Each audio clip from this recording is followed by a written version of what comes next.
चलिए नमस्कार साथियों, आप सभी का स्वागत है। और ये सेट नंबर 46 का मैथ्स के क्वेश्चन को हम लोग एक एक क्वेश्चन को एनालिसिस करेंगे।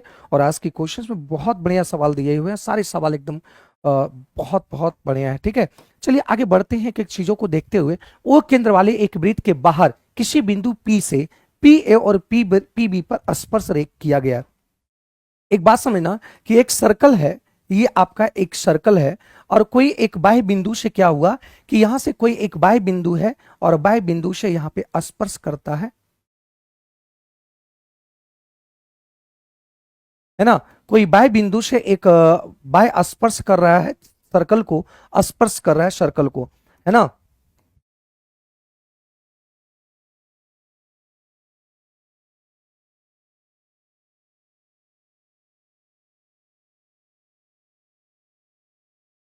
ठीक है, अब देखो यहां से एक बात समझना कि यहां पे ओ केंद्र वाला है, ओ केंद्र वाला है और यहां से पी से सर्कल के बाह्य बिंदु ए पर इसके सरकमफ्रेंस पर ए और बी पर क्या कर रहा है, स्पर्श कर रहा है।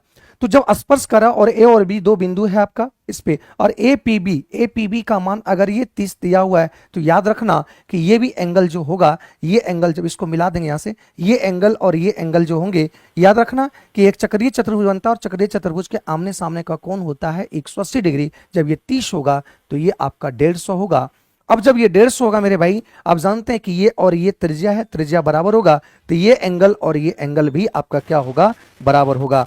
ये एंगल और ये एंगल भी क्या होगा, बराबर होगा। जब ये 150 है मेरे भाई, जब 150 है, ये त्रिभुज के तीनों कोनों का मान 180 डिग्री होता है, तो ये 30 का आधा, ये 30 का आधा मतलब ये 15 और ये भी आपका 15 होगा। यहां पूछ क्या रहा है, ओ ए बी का मान की अगर बात किया तो ये आपका 15 डिग्री आंसर हो जाएगा, ऑप्शन नंबर सी। 15 डिग्री मतलब option number C. Bihar police का सेट नहीं होगा क्या सर?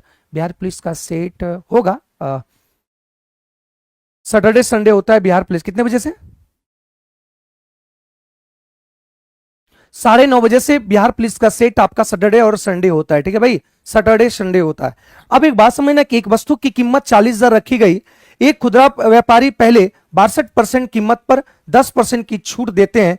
देखो यहां से मान लेते हैं कि 100% आपका था, मान लेते हैं कि 100% कीमत रखा गया था और यहां पे बोला कि इसका 62.5% और इसका शेष आपका हो जाएगा 37.5%, है ना। शेष आपका ये हो जाएगा और सब मिलकर देखो आपका हो गया कितना, ये हो जाएगा 100। तो इसका कह रहा है कि 62.5% को 10% का छूट पर इसको देता है, छूट पे देता है। तो 10% का जब छूट दिया तो इसका 10% ही डिस्काउंट निकाल लो कि इसका डिस्काउंट कितना होगा, इसका डिस्काउंट कितना, 10% जब निकालेंगे तो ये 6.25% हो जाएगा, ये आपका डिस्काउंट हो जाएगा। फिर बोला गया कि इस पर 4% का छूट, देखो कि 4% छूट कितना होगा, तो यहां से 4% की अगर छूट देखते हैं तो 5 चौक 20, 7 चौक 28, 28 और ये 0 हो गया, और यहां 4 तिया 12, 12 और यहां पे 3, 15 हो गया, और यहां से एक पॉइंट ये खत्म हो गया। तो यहां से आपका करेंगे तो ये आपका 1.5 हो जाएगा। 1.5 का आपको डिस्काउंट मिला। कितना का मिला मेरे भाई? 1.5 का डिस्काउंट मिला। अब 1.5 टोटल अगर डिस्काउंट की बात करेंगे तो टोटल डिस्काउंट देखो, पहले वाले पे डिस्काउंट आपका 6.25 और 1.5, तो ये आपका हो गया 7.75 आपका डिस्काउंट हो गया।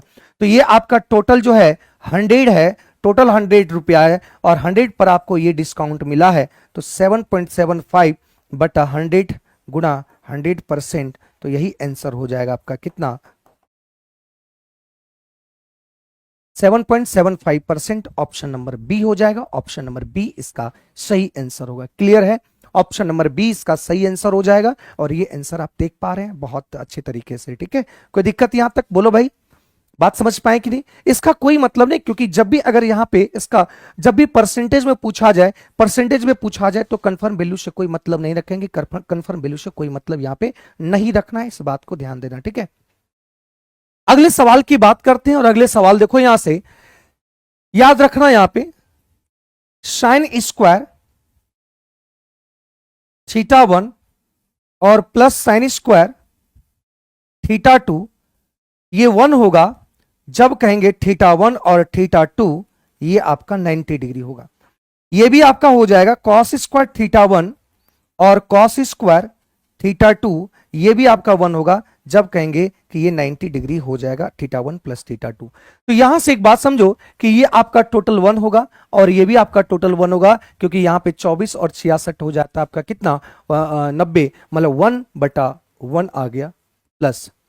यहां पे एक बात समझना कि ये साइन स्क्वायर 61 डिग्री है, साइन स्क्वायर 61 डिग्री है, तो क्या हम इसको चेंज कर सकते हैं, इसको लिख सकते हैं कॉस 61 डिग्री, क्योंकि इसको हम लिखेंगे साइन 90 माइनस 61,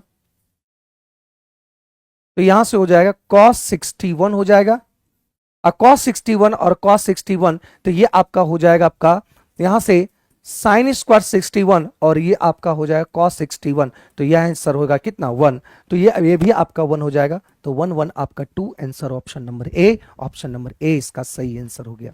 क्लियर है? यहां तक किसी को कोई डाउट है भाई बताओ?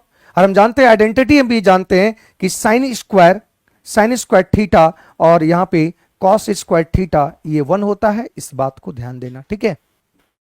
अगला सवाल कहता है कि यदि कोई राशि 4 वर्षों में चक्रवृद्धि ब्याज का 3 गुना हो जाता है, तो याद रखना कोई मूलधन था 1 रुपया, कोई धनराशि था, ये 4 वर्षों में बोला गया है कि 3 गुना हो गया, तो कितने राशि कितने सालों में 7 गुना हो जाएगा, वही राशि कितने सालों में 7 गुना 27 गुना होगा, 3 का 3 गुना करेंगे तो 9, फिर इसका 3 गुना करेंगे तो ये 27, तो ये 4 वर्ष टोटल कितना साल लगा मेरे भाई, टोटल आपका जो समय लगा है, टोटल समय जो लगा है वो आपका 4 ये 12 वर्ष लगेगा, टोटल 12 वर्ष लगेगा मेरे भाई, 12 वर्ष।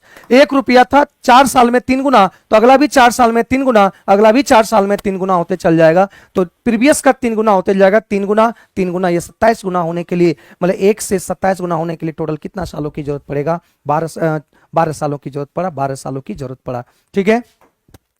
अगला यहाँ पे सिंप्लीफिकेशन और सिंप्लीफिकेशन के क्वेश्चन को हम लोग देखते हैं, तो यहां सबसे पहले काम करेंगे, यहां सबसे पहला काम करेंगे किसका, देखो यहां पे छोटी ब्रैकेट का काम करेंगे, छोटी ब्रैकेट का अगर काम करेंगे, छोटी ब्रैकेट, फिर इसका काम करेंगे,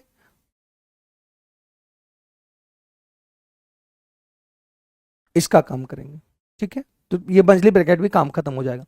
तो यहां से करेंगे 4, 8 चुक 32, क्योंकि यहां पहले का गुना काम का काम होता है, का काम होता है, तो ये 32, तो ये आपका 32 आ जाएगा, तो गुणा में चेंज करेंगे तो 1/32, ये आ जाएगा 8 चौक 32, 1/8, मतलब ये पूरा का मान हो गया 1 बटा कितना 8, 1/8। फिर देखो यहां से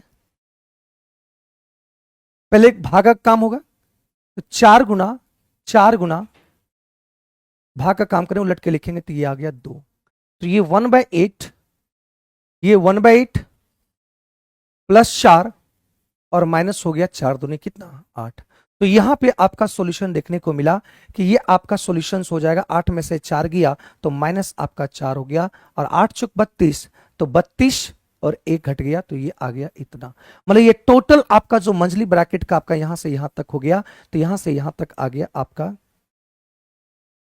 इतना आ गया, ठीक है, इतना आ गया, तो इससे हमको कोई मतलब नहीं रहा, तो ये मान आपका आ गया -31।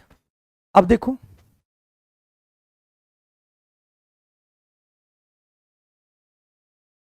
8 में से 3 गया, यहां पे कितना गया 5, भागा ये पूरा टर्म आ गया कितना 31/8, और ये -2,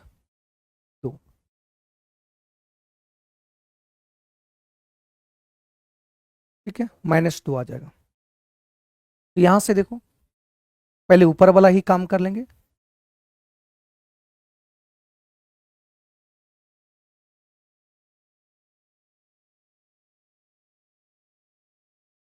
तो यहां पे 8 पंचे 40 और 31 दूनी 62,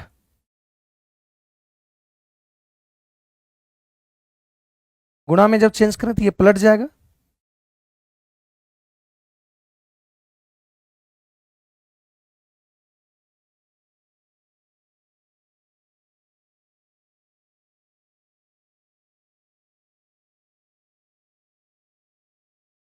चार कहें 4, 4 तिया 12, ये आ गया -124/51, ठीक है।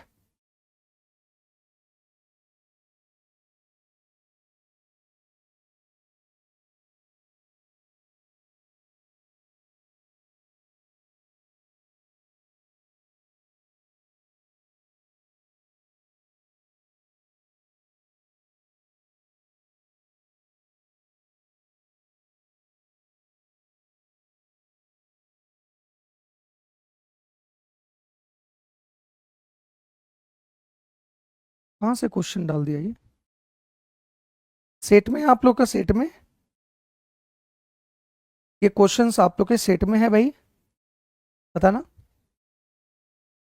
ये क्वेश्चंस आप लोग के सेट में नहीं है, ठीक है? ये क्वेश्चंस आपके सेट में नहीं है, आप लोग के सेट में यहाँ के जगह पर कुछ अलग क्वेश्चन है।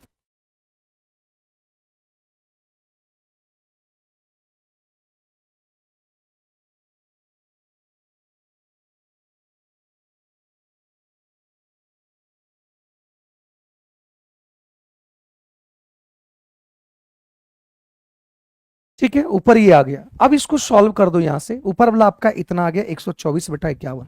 अब देखो ये क्वेश्चंस नहीं है, लेकिन आप कैलकुलेशन करके आप खुद कर लेना इसको। देखो यहां से बना ही देते हैं, ये वाला काम करेंगे पहले। 8 गुना 8, इसको भागा गुना से गुना में चेंज करेंगे तो ये इतना आ जाएगा।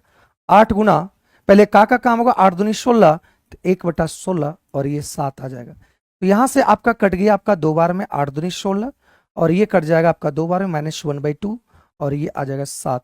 16 में से 7 गया तो 9, 9/2, 9 दूनी 18, और 17 बटा आपका 2 आ जाएगा। तो 17/2 आ गया, मतलब यहां से आपका 17/2 आ गया। 17/2 आ गया तो ये 124 और 51, और ये 2 बटा आपका 17 आ जाएगा।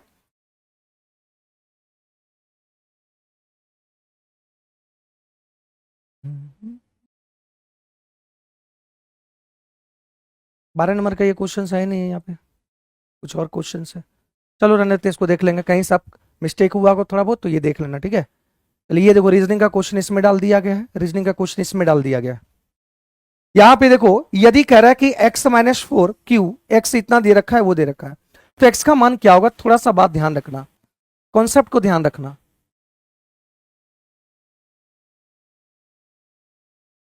यहां पे बोला क्या, लास्ट में इसको कर देंगे, ठीक है ना? लास्ट में देख लेंगे इसको, कहां गलती हुआ वो देख लेंगे। अगर यहां पे बोला कि x-4 का क्यू, जैसे यहां पे हम बोले कि a cube plus b cube plus c cube बराबर 3abc, तब होता है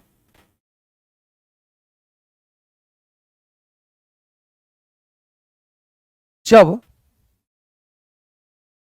a plus b plus c equal to 0 होगा। a plus b plus c equal to 0 होगा, तभी जाके हम कहेंगे कि a cube plus b cube plus c cube equal to 3abc होगा। जब हम कह रहे हैं कि a की जगह पर ये हो गया, a की जगह पर ये हो गया, b की जगह पर ये हो गया, c की जगह पर ये हो गया, तो यहां से a b c हो गया, a cube plus b cube plus c cube equal to 3abc हो गया। तो ये तभी होगा जब a plus b plus c equal to 0 होगा। इसका कहने का मतलब a प्लस बी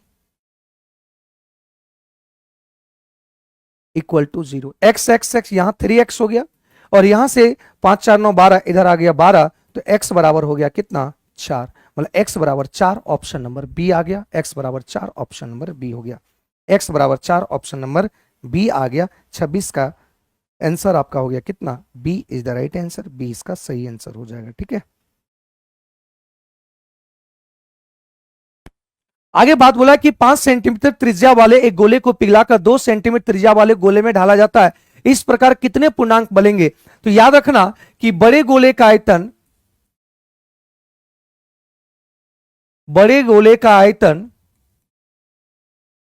होगा छोटे गोले का आयतन, लेकिन इस तरह से कितना गोले बनाए जाएंगे? n गोले बनाए जाएंगे। तो n गोले बनाए जाएंगे तो बड़े गोले का आयतन होता है 4/3 पाई आर क्यू, मतलब यहां से 5 का क्यू करेंगे, 5 का क्यू करेंगे, और यहां से आ जाएगा 4/3 पाई आर क्यू। तो आर क्यू मतलब यहां पे 2 का क्यू करेंगे और इनटू n करेंगे, तो ये वाला आपका कैंसिल हो जाएगा। तो यहां से याद रखना मेरे भाई, तो ये आ गया 125 और ये आ गया 8 बटन। कितने पूर्ण गोले बनेंगे? पूर्ण गोले बनने की अगर बात करें तो यहां से आ जाएगा 15 ठी 20 से, मतलब ये 15 बार में पूर्ण रूपेण कटेगा और वही आंसर हो जाएगा। कितने गोले बनेंगे? 15 गोले बनेंगे। पूर्ण रूपेण काटना है, पूर्ण रूपेण काटना है भाई, पूर्ण रूपेण इसको काटना है, तो ये आपका हो जाएगा 15, क्योंकि पूर्ण रूपेण यहां बोला गया है कितने पूर्ण गोले बनेंगे, मतलब इन्हें आधा अधूरा नहीं, मतलब पूर्ण गोले कितने बनेंगे, तो ये पूरी 15 बार में कटेंगे, तो यही 15 आंसर हो जाएगा, ठीक है?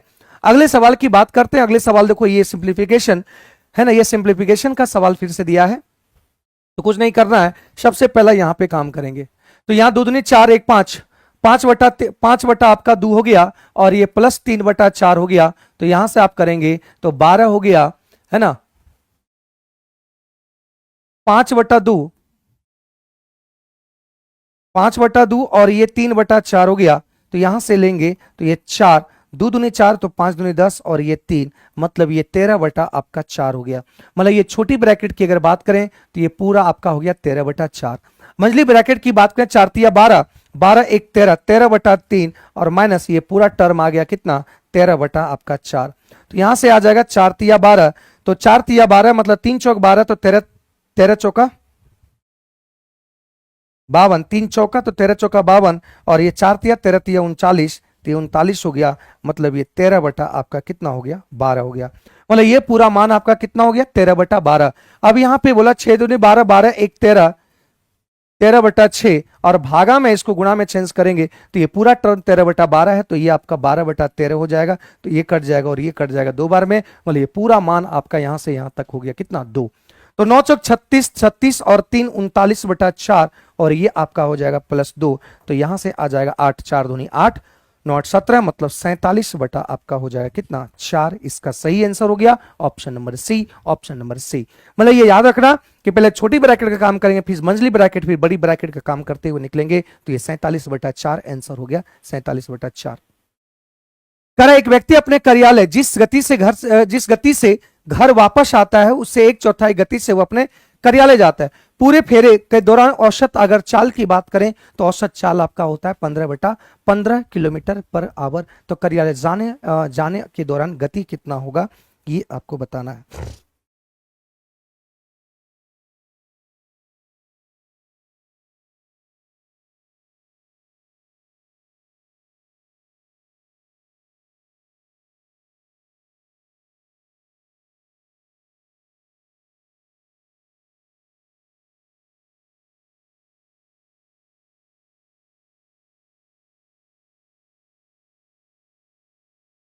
कार्यालय गति से जाता है 1/4 गति से वो वापस वो अपने कार्यालय।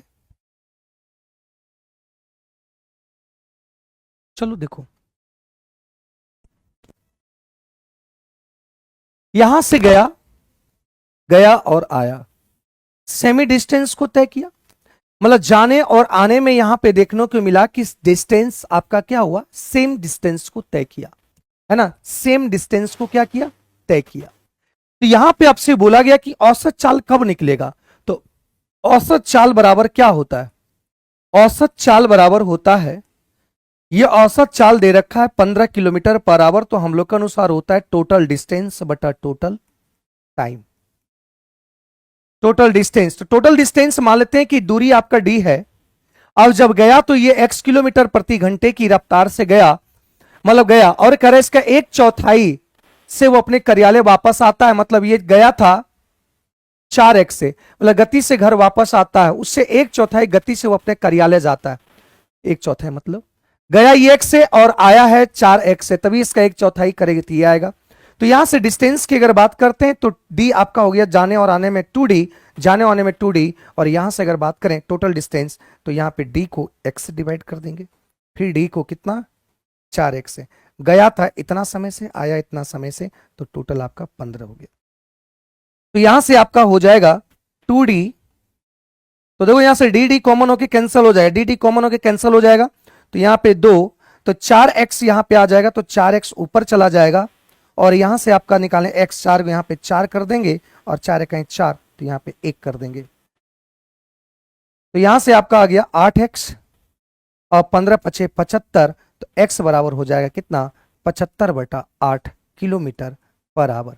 मतलब यहां पूछ रहा है कार्यालय जाने के दौरान उसकी गति क्या होगा, तो कार्यालय जाने के दौरान अगर ये होम है और ये ऑफिस है, कार्यालय जाने के दौरान x बराबर आपका आ गया कितना 75/8, इसका सही आंसर आ जाएगा 75/8, 75/8 इसका यही आंसर हो जाएगा ऑप्शन नंबर ए। ठीक है, या तो आप फॉर्मूला भी लगा सकते हैं, फॉर्मूला होता है 2ab, जब समान दूरी को दो आदमी 2 बार कवर कर रहा है तो 2a + b और इतना बराबर आकर 15 है, तो यहां से आप क्या करेंगे, एक का मान x है, दूसरा का मान आपका 4x है, तो ये 5x बराबर आपका 15। ठीक है। तो यहां से आपका हो जाएगा 15 पचे 75, एक्स एक्स यहां से कॉमन होकर कट जाएगा एक तो 8, तो एक्स बराबर हो जाएगा 15 पचे 75 बटा 8। यही आपका आंसर होगा। तो आप ऐसे भी निकाल सकते हैं, ऐसे भी निकाल सकते हैं, दोनों स्थिति में आप इसको निकाल सकते हैं। यहां पे बोला गया कि 5 वर्षों में औसत निर्यात, तो निर्यात यहां पता ही नहीं चल पा रहा है कि भाई निर्यात और आयात कौन है, निर्यात और आयात कौन है, यही नहीं पता चल पा रहा है। दोनों का कलर सेम है, दोनों का कलर आपका सेम है।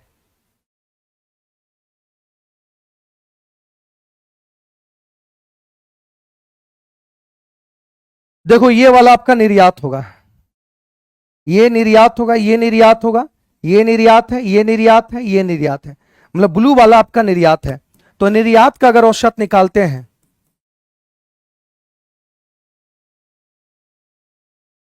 तो निर्यात का औसत निकालते हैं तो सभी को जोड़ देंगे, तो सभी को जोड़ देंगे तो 0 0 0 0 0 आ जाएगा। और यहां से अगर बात करें 2 8 2 10 10 5 15 15 2 17 17 का यहां पे 7 आ गया। फिर करेंगे 6 6 4 10 10 5 15 15 4 19 19 4 आपका हो जाएगा 23 23। और यहां से अगर बात करें 23 और 2 तो ये आ जाएगा 25 और ये आपका 5 से डिवाइड होगा, है ना, 25 नहीं होगा, 1 24। इसको अगर काटेंगे तो 5 चौक 20 47 9 पचे 45 और ये आपका आ गया कितना, ये 494 इसका एवरेज हो जाएगा, एवरेज। अगर मैं आयात की बात करूं तो जो आपका ब्लू वाला वो निर्यात है, जो बचा है वही आयात होगा। तो आयात औसत का आयात का औसत की अगर बात करें कि औसत का आयात कितना होगा, तो ये सभी औसत आयात वाला जोड़ देंगे, मतलब ये ग्रीन वाला, ये ग्रीन वाला, ये ग्रीन वाला, ये ग्रीन वाला आपका क्या हुआ, ये आयात है। तो 0 0 0 0 0 हो गया। अब यहां से 8 5 13 13 2 13 2 15 15 और 8 15 8 23 23 और 5 23 और 5 आपका हो गया 28 का, 28 का 8 हो गया, बचा 2। फिर बोला यहां से 5 4 9 9 4 5 4 9 9 4 9 4 आपका हो गया 13 13 3 हो गया 16 16 3 हो गया 19 19 और 2 हो गया ये 21 21 को 5 से डिवाइड करेंगे तो ये आयात का औसत हो जाएगा 21 बटा 80 आयात का औसत हो जाएगा। तो इससे हम काटेंगे, ये 4 बार में कट गया, 4 बार में कट गया 18, 3 बार में कट गया और यहां से अगर बात करें 5 6 ये 36 आ गया। तो यहाँ रेशियो पूछ रहा है, इसका रेशियो क्या होगा, यही रेशियो पूछ रहा है। तो यहां से देखो निर्यात का रेशियो इतना और आयात का रेशियो आपका ये हो गया। पहले किसका बोल रहा है भाई, पहले निर्यात का, उसके बाद ये।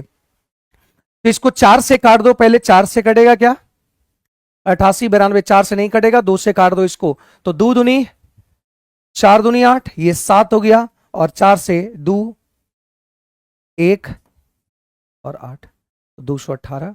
ऑप्शन नंबर ए सी आ गया, ऑप्शन नंबर से यही रेशियो हो जाएगा, यही रेशियो हो जाएगा। ठीक है, यहां से देख लेना, ये आपका निर्यात को दर्शाता है और ये आपका आपके पेपर में जो सेट मारे होंगे उसमें आपको पता दिख रहा होगा। 1 से 600 1 से 100 के मध्य कितनी संख्या होंगे जो 6 8 दोनों से पूर्णतः विभाज्य होगा, 6 और 8 से दोनों से पूर्णतः विभाज्य होगा, 6 8 दोनों से पूर्णतः विभाज्य होगा।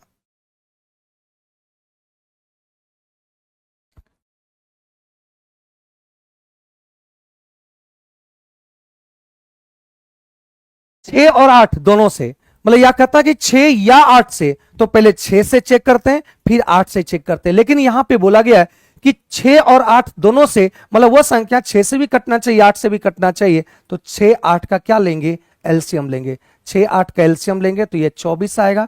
टोटल संख्या आपका 100 है, 24 से काटो तो ये लगभग आपका पूर्ण रूपेण 4 बार में कटेगा। मतलब ऐसी संख्या जो है वह कितना होगा, 4 होगा। 4 जो किससे कटेगा, जो 6 और 8 से कटेगा, ऑप्शन नंबर डी। अगर यहां पे कहता 6 या 8 कहता तो 6 से पहले यहां पे देखते, 6 से पहले चेक करते हैं, फिर यहां पे 100 तक 8 से चेक करते हैं और 6 8 यहां पे ये जो आता, फिर यहां पे करते 8 6 24, मतलब ये आपको फिर 24 से कटाते हैं तो ये जो आता ये जो आता ये जो आता, ये दोनों जोड़ देते हैं और इसमें से इसको घटा देते हैं, वही आंसर आ जाता जब या की बात करता तो।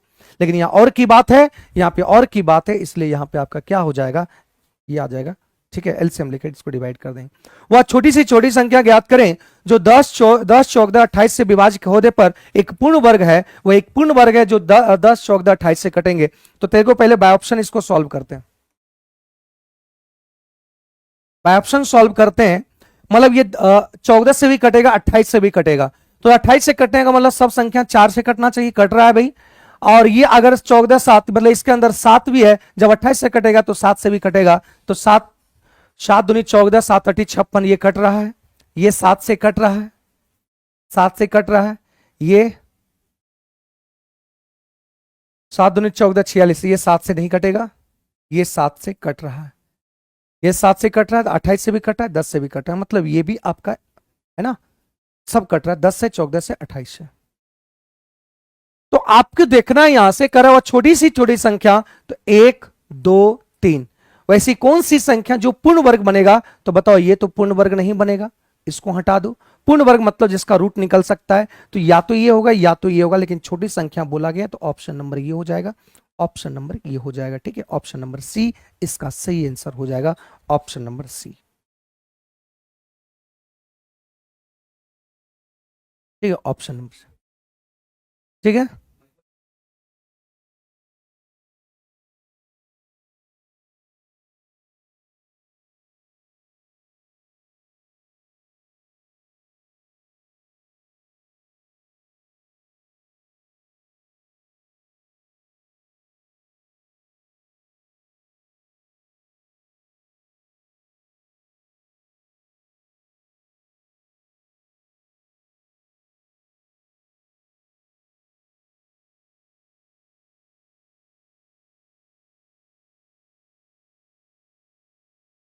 तो इस बात को समझना, अगर हम एक बेसिक से जानना चाहते हैं तो देखो, यहां पे 10 का अगर फैक्टराइज करेंगे तो 2 गुना 5, मतलब, और 14 का अगर करेंगे तो यहां से देखने को मिलेगा कि 2 गुना 7, और यहां से अगर 28 से करेंगे तो 2 गुना 7।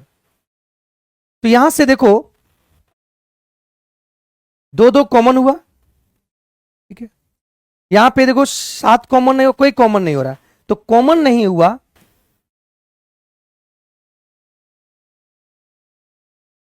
यहां देखो, पहले रुक जाओ, 2 पर पावर 2 इंटू 7, 2 पर पावर 1 इंटू 7 पर पावर 1, 2 पर पावर 1 इंटू, तो यहां मैक्सिमम देखो कौन सा संख्या जो पावर है, तो 2 पर पावर 2। अब यहां पे दो को तो 2 पावर 2 नहीं 4, इसका रूट निकलेगा, लेकिन हम 5 लेंगे तो इसका रूट नहीं निकलेगा, तो अपने मन से हमको 5 गुना करना पड़ेगा। फिर यहां 7 लेंगे, फिर हम यहां पे 7 लेंगे, तो 7 यहां पे एक ही है, तो अलग से हम अपने 7 लेंगे, क्योंकि इसका भी स्क्वायर बनाना पड़ेगा, तभी तो जाके सबका स्क्वायर बनेगा, सब फैक्टर का स्क्वायर बनेगा, तभी आपका पूर्ण वर्ग बन सकता है, पूर्ण वर्ग बन सकता है, पूर्ण वर्ग बन सकता है। तो याद रखना, 2 दूनी 4 हो गया, 5 5 25 हो गया, 7 7 49, तो ये आपका देखिए 49 हो गया, ये आंसर हो जाएगा। या तो बाय ऑप्शन कर सकते हैं, या तो इस तरीके से आप सॉल्व कर सकते हैं, इसका सही आंसर हो जाएगा।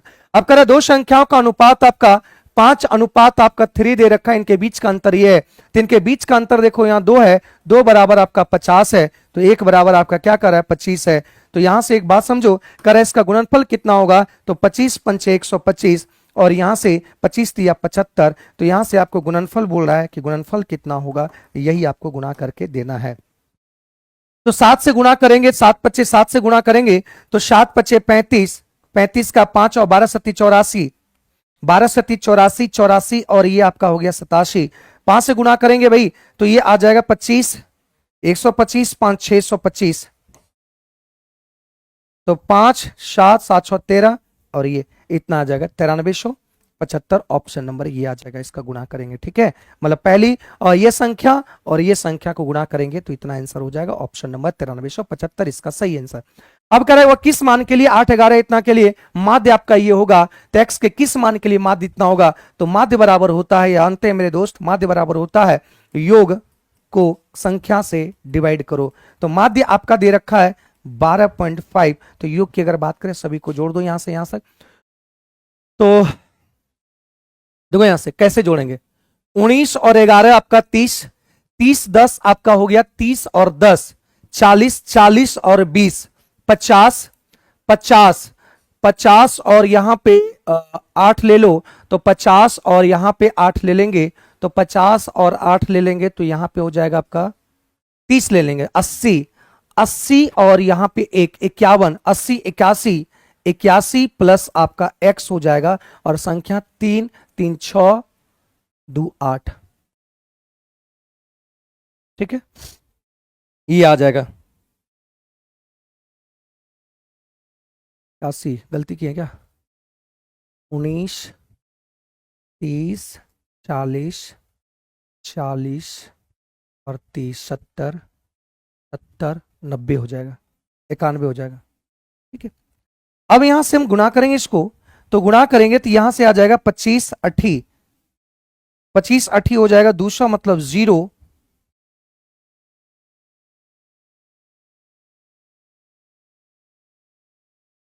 8 पंचे 40, 8 दूनी 16, 16 0, 8 दूनी 16, 16, 16 दो 18, 8 इकाई 8, 18, 8 इकाई 8, कितना आ जाएगा? 91 इधर आएगा, x बराबर कितना आएगा? 7 आएगा। x बराबर कितना आएगा भाई?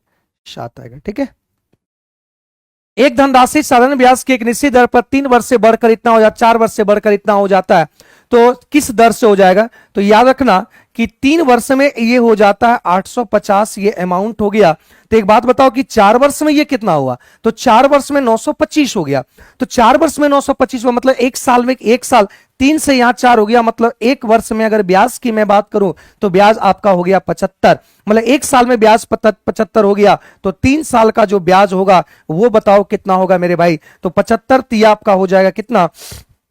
5 तिया 15, 7 तिया 21, आपका हो जाएगा 2200, ये 225 हो जाएगा। मतलब यहां पे 3 साल में ब्याज इतना, और 3 साल में मिश्रधन दिया हुआ है, मिश्रधन में अगर मिश्रधन में अगर एसआई घटा देंगे तो ये मूलधन निकल जाएगा। तो 850 में से 225 अगर घटा दिए तो ये आपका घटा देंगे, तो यहां से आपका हो जाएगा कितना?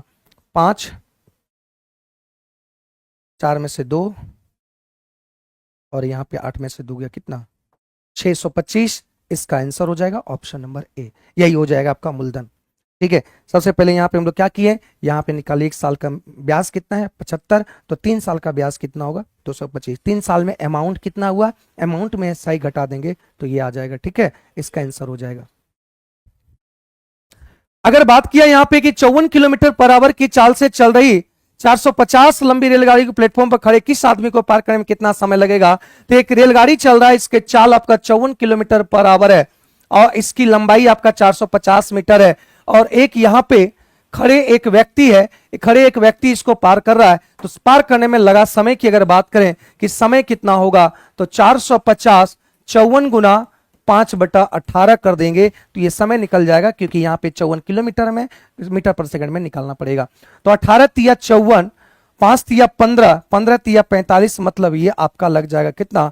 30 सेकंड लग जाएगा। ऑप्शन नंबर डी 30 सेकंड इसका सही आंसर हो जाएगा, 30 सेकंड इसका सही आंसर। ठीक है, अगले सवाल की बात करते हैं। वो छोटी कौन सी संख्या है जो 144, 108, 72 से विभाजित करने पर प्रत्येक बार शेषफल 3 बचता है? तो प्रत्येक बार शेषफल 3 बचता, हम चाहते हैं कि 3 शेषफल नहीं बचे। बाय ऑप्शन अगर बनाना चाहते हैं तो याद रखना कि हम चाहते हैं कि शेषफल आपका बचे ही नहीं, तो यहां 3 घटा देंगे, तो ये 3 घटा देंगे तो ये आपका आ गया 432, यहां 3 घटाएंगे तो ये आ जाएगा आपका 429, यहां 3 घटाएंगे तो ये आपका हो जाएगा 69, और यहां 3 घटाएंगे तो ये आ जाएगा आपका कितना? 326। अब बताओ मेरे भाई कि अब 3 से कोई मतलब नहीं, क्योंकि 3 से शेषफल बचता है, डिवाइड करने पर 3 हटा दिए, 3 से कोई मतलब नहीं है। अब ये संख्या जो होना चाहिए पूरी तरह से ये कटेगा। तो बताओ 144, 108 और 72 से विभाजित करने पर, तो बताओ ये 72, 108, ये कभी भी ये आंसर आएगा? ये कभी कटेगा? नहीं कटेगा, ये खत्म हो गया। अब जब ये बताओ कि 144 या 72 से कटा है तो वो 9 से भी कटना चाहिए, 4 6 4 10, तो ये भी नहीं आंसर होगा। बताओ वह संख्या 9 से भी कटना चाहिए, तो देखो ये आपका 9 से कटा है, ये नहीं कट रहा है, ये खत्म हो गया। एक ही आंसर ये हो जाएगा 432। देखो 144 तिया में कटेगा और 8 ये 4 बार में कटेगा और ये इस बार कटेगा, मतलब ऑप्शन नंबर ए जो है कि आपका पूरी तरह से कटेगा। अगर जब इसको इससे डिवाइड किया जाएगा तो रिमाइंडर 3 बचेगा, लेकिन 3 यहां से रिमाइंडर हटा दिए तो ये संख्या आपका 144 से भी कटेगा, 108 से भी कटेगा और 72 से भी कटेगा। ऑप्शन नंबर यहां पे आ गया कितना? ए आ गया। ठीक है, अब कह रहे इसका समानुपात है, मतलब 9 जो है x का समानुपात है और x जो है वो आपका 49 का समानुपात है। ठीक है, तो यहां से आपका आ गया 9/x equal to x bye 49, तो यहां से x स्क्वायर आ गया 49 गुना 9, मतलब x बराबर आ जाएगा 7 गुना 3, मतलब ये 21 आंसर आ गया ऑप्शन नंबर बी। समानुपात है, मतलब ए रेशियो बी और बी रेशियो आपका सी होता है। इसको बोलते हैं फर्स्ट प्रोपोर्शनल, इसको बोलते हैं मीन प्रोपोर्शनल, इसको बोलते हैं थर्ड प्रोपोर्शनल। ठीक है,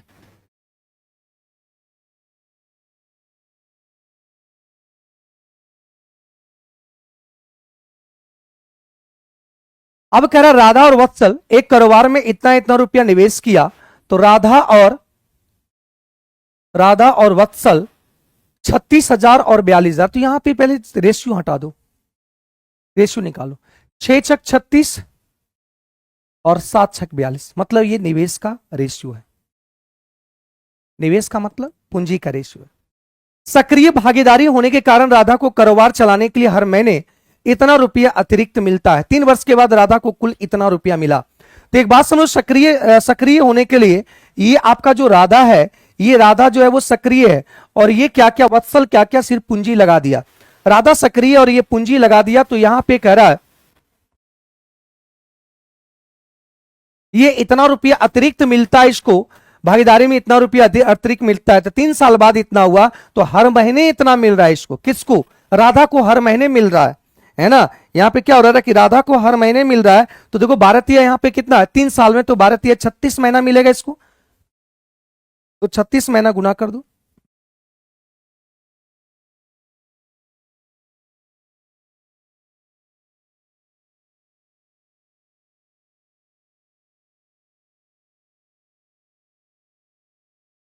अतिरिक्त मिला धन, तो इसको गुणा कर दो भाई, इसको गुणा कर दो। गुणा करने के बाद कितना आएगा?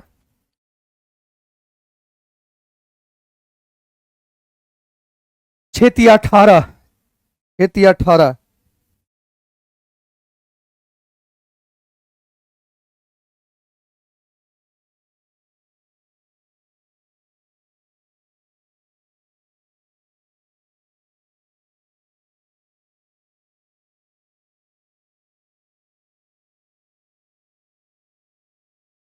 इतना आएगा, देखो तो इतना ही आएगा। देखो अब देखो, ये तो आपका अतिरिक्त मिला, और यहां से जो आपका लाभ के रिस्पेक्ट में मिला, तो लाभ में जो मिला है, लाभ की राशि क्या होगी?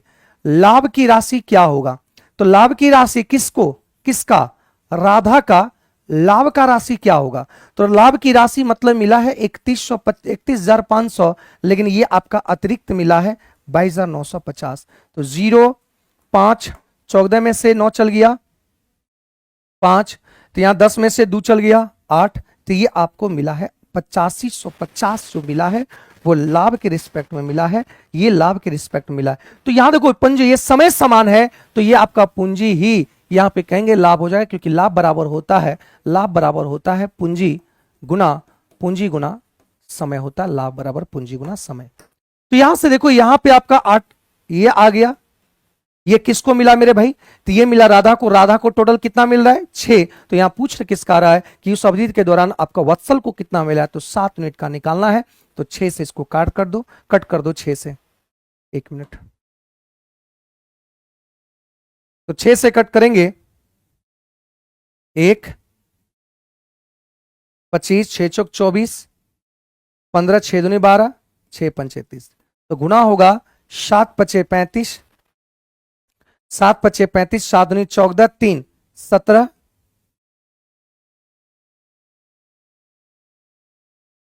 ये आंसर हो जाएगा। ये देखो 9975 आंसर हो जाएगा, 9975। ठीक है, 9975। बात समझे? क्या सवाल कह रहा था, क्या सवाल कर रहा था, पता समझ कर पाए? राम 55 वर्ष का था और सोम 25 वर्ष का। कितने वर्ष पहले? राम की आयु स्वयं की आयु से 3 गुनी हो जाएगी। तो राम का 55 वर्ष था, राम का आपका 55 वर्ष का था, और सोम का आपका जो था तो वो आपका 25 साल का था। मतलब अभी ये वर्तमान में था, प्रेजेंट में था। अब यहां से ये कह रहा है, अब यहां से कह रहा है कितने साल पहले, तो कितने साल पहले मतलब x माइनस, यहां भी माइनस x, तो कह रहा है कि राम का आयु स्वयं की आयु से 3 गुना हो जाएगा, मतलब ये 3 गुना हो जाएगा। ठीक है, तो 3 गुना हो जाएगा, तो ये 55 माइनस एक्स, 25 या 75, और माइनस ये 3x, तो ये आपका आ जाएगा इधर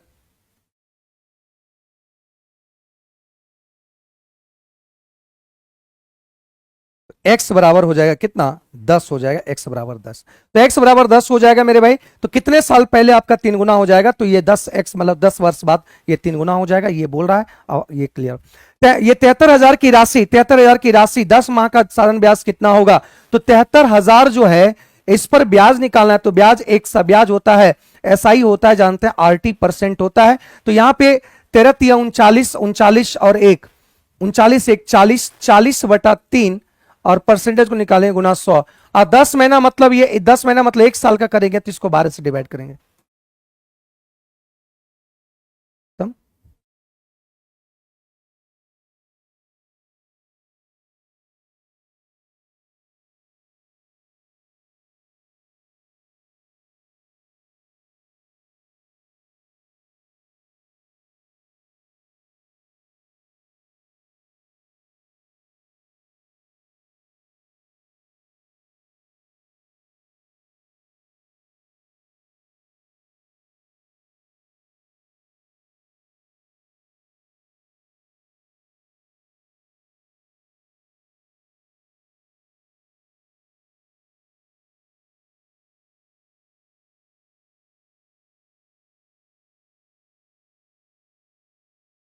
रुको,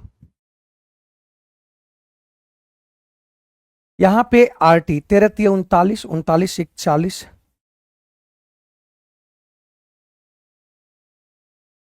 परसेंट और 10 माह है,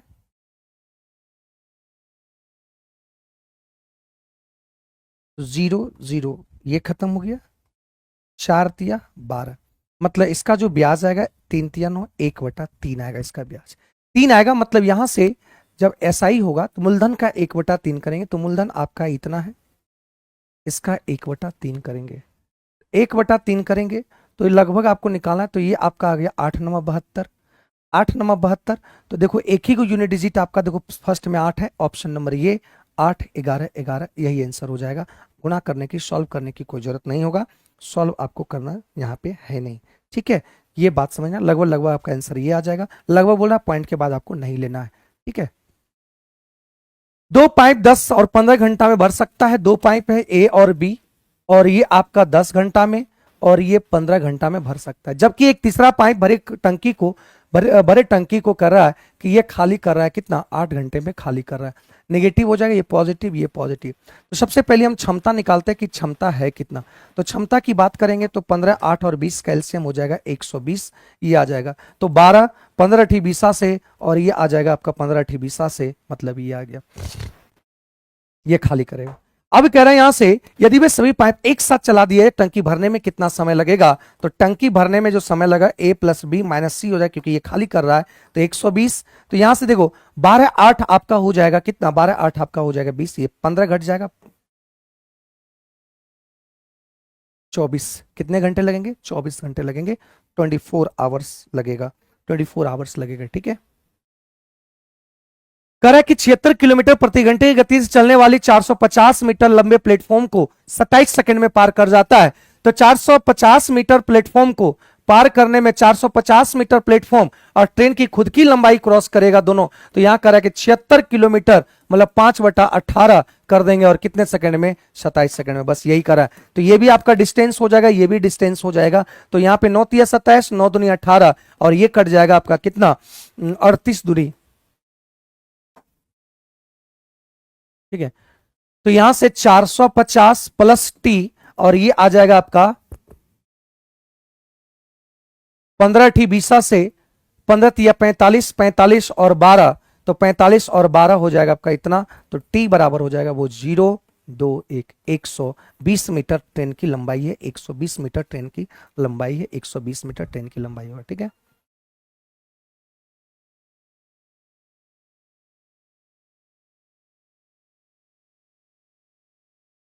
5% नमक युक्त नमक विलियन 8 लीटर मिश्रण में कितना 1 लीटर पानी वाष्पीकृत हो जाती है, तो बचे हुए विलियन में कितने % नमक है। तो यहां पे बोला कि जब 5% नमक युक्त नमक के विलियन में 8 लीटर मात्रा में 1 लीटर पानी उड़ जाता है, तो पानी वाष्पीकृत कौन बन रहा है, पानी पहले वाष्पीकृत होने से पहले पानी और वाष्पीकृत होने के बाद पानी, पानी आपका बराबर नहीं होगा, लेकिन नमक मिलने से पहले, वाष्पीकृत होने से पहले नमक, वाष्पीकृत होने से नमक पहले और वाष्पीकृत होने के बाद जो नमक होगा वो दोनों बराबर होगा। मात्रा दोनों बराबर, परसेंटेज चेंज हो सकता है लेकिन मात्रा आपका दोनों जगह बराबर होगा। 8 का 5%, 8 में से बोला कि 1 लीटर उड़ गया तो बचा कितना भाई 7, और ये कितना परसेंट होगा यही बोला है, तो 8 पंचे 40/7%, यही x निकल जाएगा 40 बटा ये आ जाएगा, ऑप्शन नंबर ये है ना, 40 बटा ये आ जाएगा। ठीक है,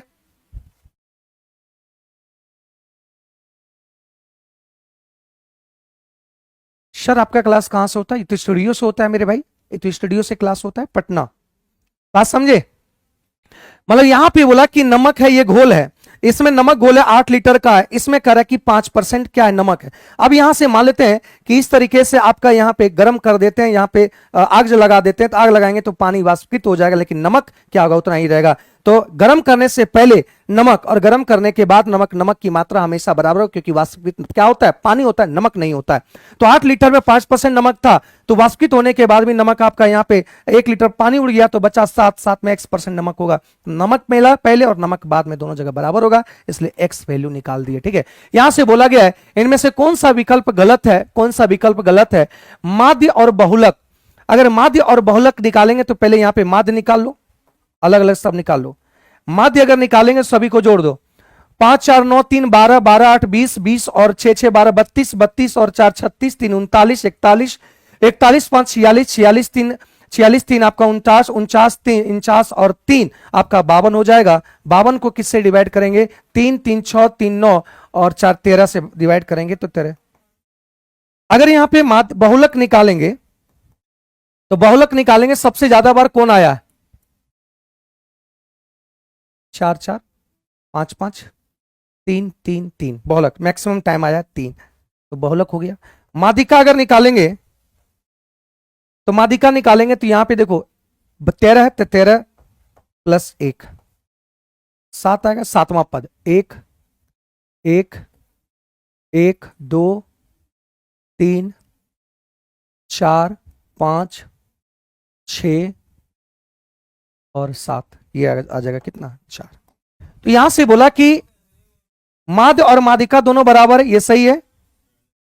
माध्यिका बहुलक से, माध्यिका जो है बहुलक से बड़ा है, ये सही है। माध्य और माध्यिका बराबर है, माध्य और माध्यिका बराबर है, ठीक है। बहुलक जो है माध्य से, माध्य से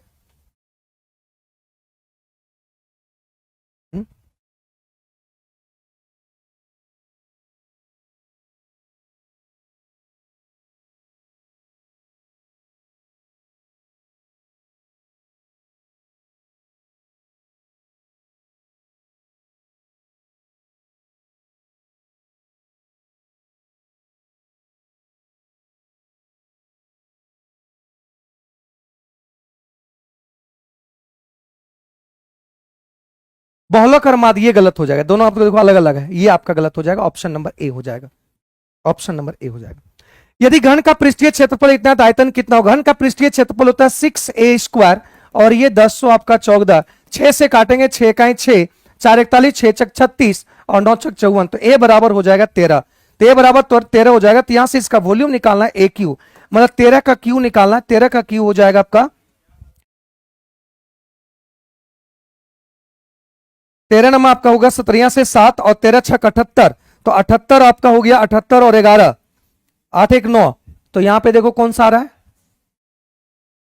78 और 1 आपका हो गया 9 8, तो 13 कहीं 13 13 8 हो जाएगा आपका 13 7 8 21, ये आ जाएगा आंसर, ये आ जाएगा वॉल्यूम। ठीक है, यहां समबाहुभुज का आंतरिक कोण इतना है तो समबाहुभुज के भुजा की संख्या कितना होगा? आंतरिक कोण तो हम जानते हैं, आंतरिक कोण हम लोग के अनुसार n-2 180 डिग्री होता है और हम लोग के अनुसार, लेकिन आंतरिक कोण वहां बोला है कि 108 होगा, है ना, 100 कितना होगा 8 होगा।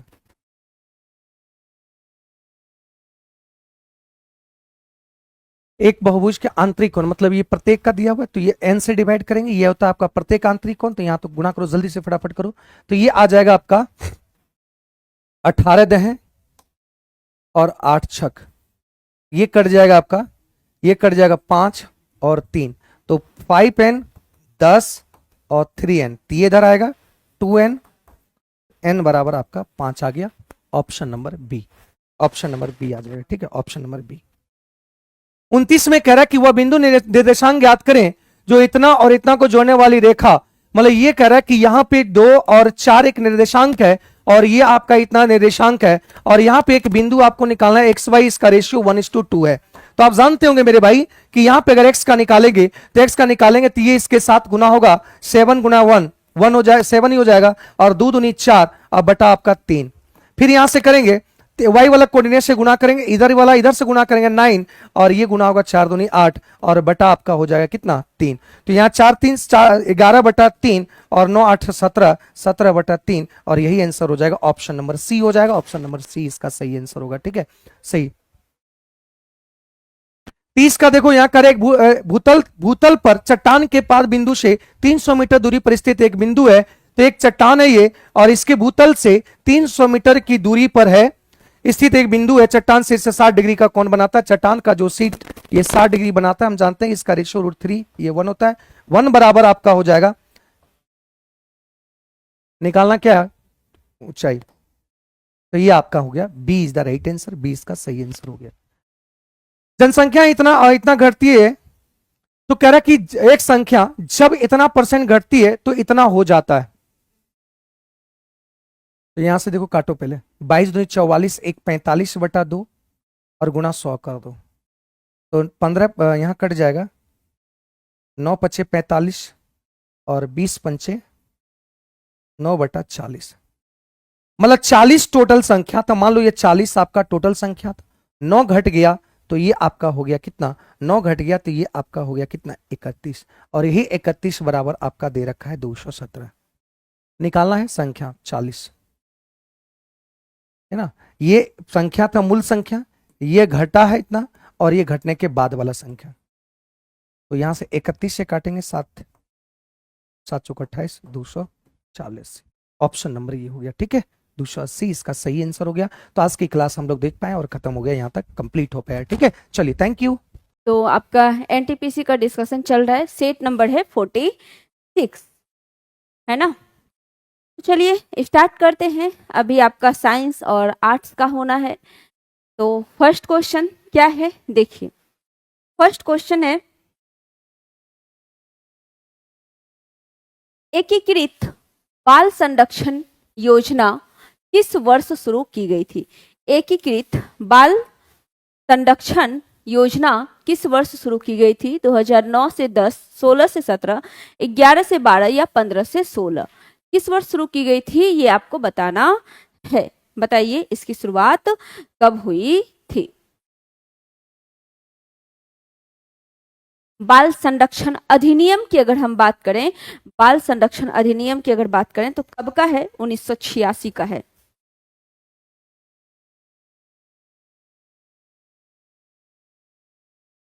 बाल संरक्षण अधिनियम कब का है, 1986 का है, लिख लेंगे। बाल संरक्षण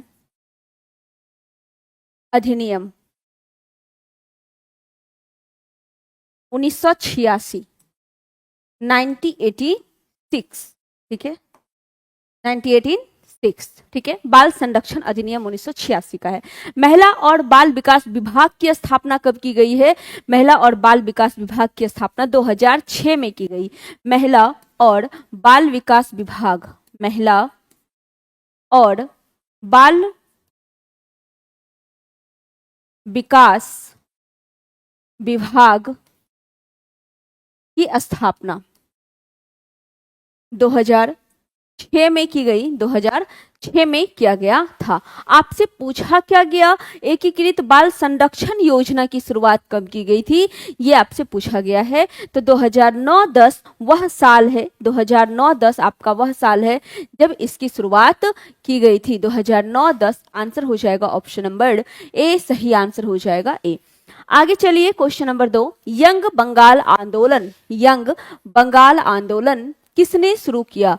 कृष्ण मनोहर बनर्जी, हेनरी बेबेरेंड्रियो, राम गोपाल घोष, मधुसूदन दत्त, किसके द्वारा यंग बंगाल आंदोलन की शुरुआत की गई है, किसके द्वारा की गई है ये आपको बताना है। अगर हम मधुसूदन दत्त की बात करें, मधुसूदन दत्त के द्वारा लिखा गया है मेघनाथ वध। क्या लिखा गया है? मेघनाथ वध लिखा गया है। मेघनाथ वध, मेघनाथ वध इनके द्वारा लिखा गया है। और इस पुस्तक की अगर हम बात करें, ये आपका आंदोलन कौन सा है? यंग बंगाल आंदोलन। तो ये हो जाएगा हेनरी बिवेरियन ड्रेजियो। हेनरी बिवेरियन ड्रेजियो इसका सही आंसर हो जाएगा, ऑप्शन नंबर बी। हेनरी बिवेरियन ड्रेजियो इसका सही आंसर हो जाएगा, ऑप्शन नंबर बी। ठीक है, इसे आपका सुरेंद्रनाथ बनर्जी जो है उन्होंने आधुनिक सभ्यता का अग्रदूत कहा था। आधुनिक सभ्यता का अग्रदूत, आधुनिक सभ्यता, आधुनिक सभ्यता का अग्रदूत, अग्रदूत किसे कहा गया? हेनरी बिवेरियन ड्रेजियो को ही अग्रदूत, हेनरी बिवेरियन ड्रेजियो को ही। किसने कहा? तो सुरेंद्रनाथ बनर्जी ने। अग्रदूत किसने कहा? ठीक है, किसने कहा? किसने कहा? सुरेंद्रनाथ बनर्जी ने। सुरेंद्रनाथ बनर्जी के द्वारा कहा गया, सुरेंद्रनाथ बनर्जी के द्वारा कहा गया है। ठीक है, और किसे कहा गया है? हेनरी बिवेरियन ड्रेजियो को कहा गया है।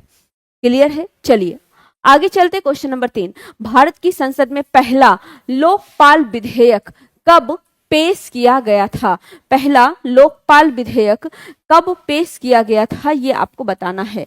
कब पेश किया गया था पहला लोकपाल विधेयक?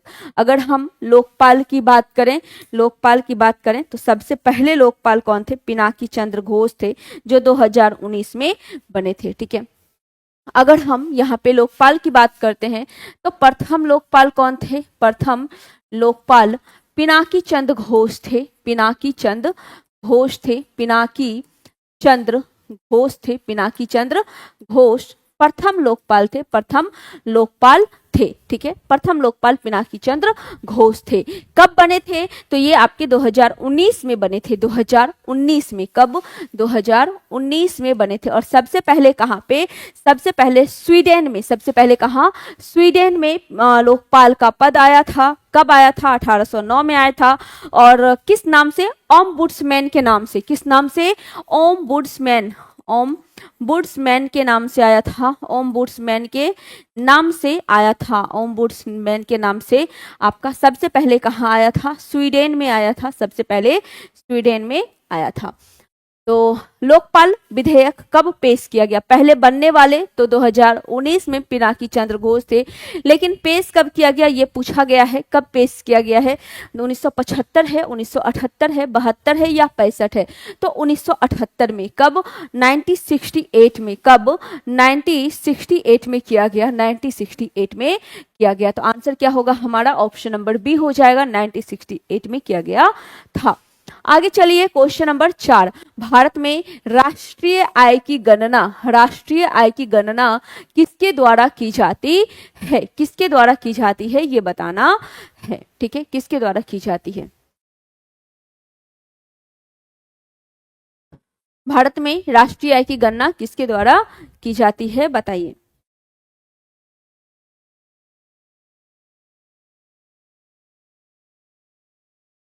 किसके द्वारा की जाएगी? राष्ट्रीय प्रतिदर्श सर्वेक्षण कार्यालय, नीति आयोग, वित्त मंत्रालय, केंद्रीय सांख्यिकी संगठन। तो ये की जाती है किसके द्वारा? ये की जाती है केंद्रीय सांख्यिकी संगठन के द्वारा की जाती है। केंद्रीय सांख्यिकी संगठन के द्वारा की जाती है। आंसर क्या होगा हमारा? डी सही आंसर हो जाएगा। इसका मुख्यालय कहाँ था? नई दिल्ली इसका मुख्यालय था। नई दिल्ली इसका मुख्यालय था। इसकी स्थापना कब हुई थी? स्थापना की अगर बात करें 1951 में इसकी स्थापना होती है। 1951 में इसकी स्थापना होती है। और इसका मुख्यालय कहाँ होता है? इसका मुख्यालय नई दिल्ली में होता है। इसका मुख्यालय कहाँ होता है? नई दिल्ली में होता है। नई दिल्ली में इसका मुख्यालय है। लेकिन वर्तमान में क्या किया गया है? वर्तमान में किया ये गया है कि NSSO और केंद्रीय सांख्यिकी संगठन CSO दोनों को मिलाकर NSO बना दिया गया है। किया ये गया कि 2019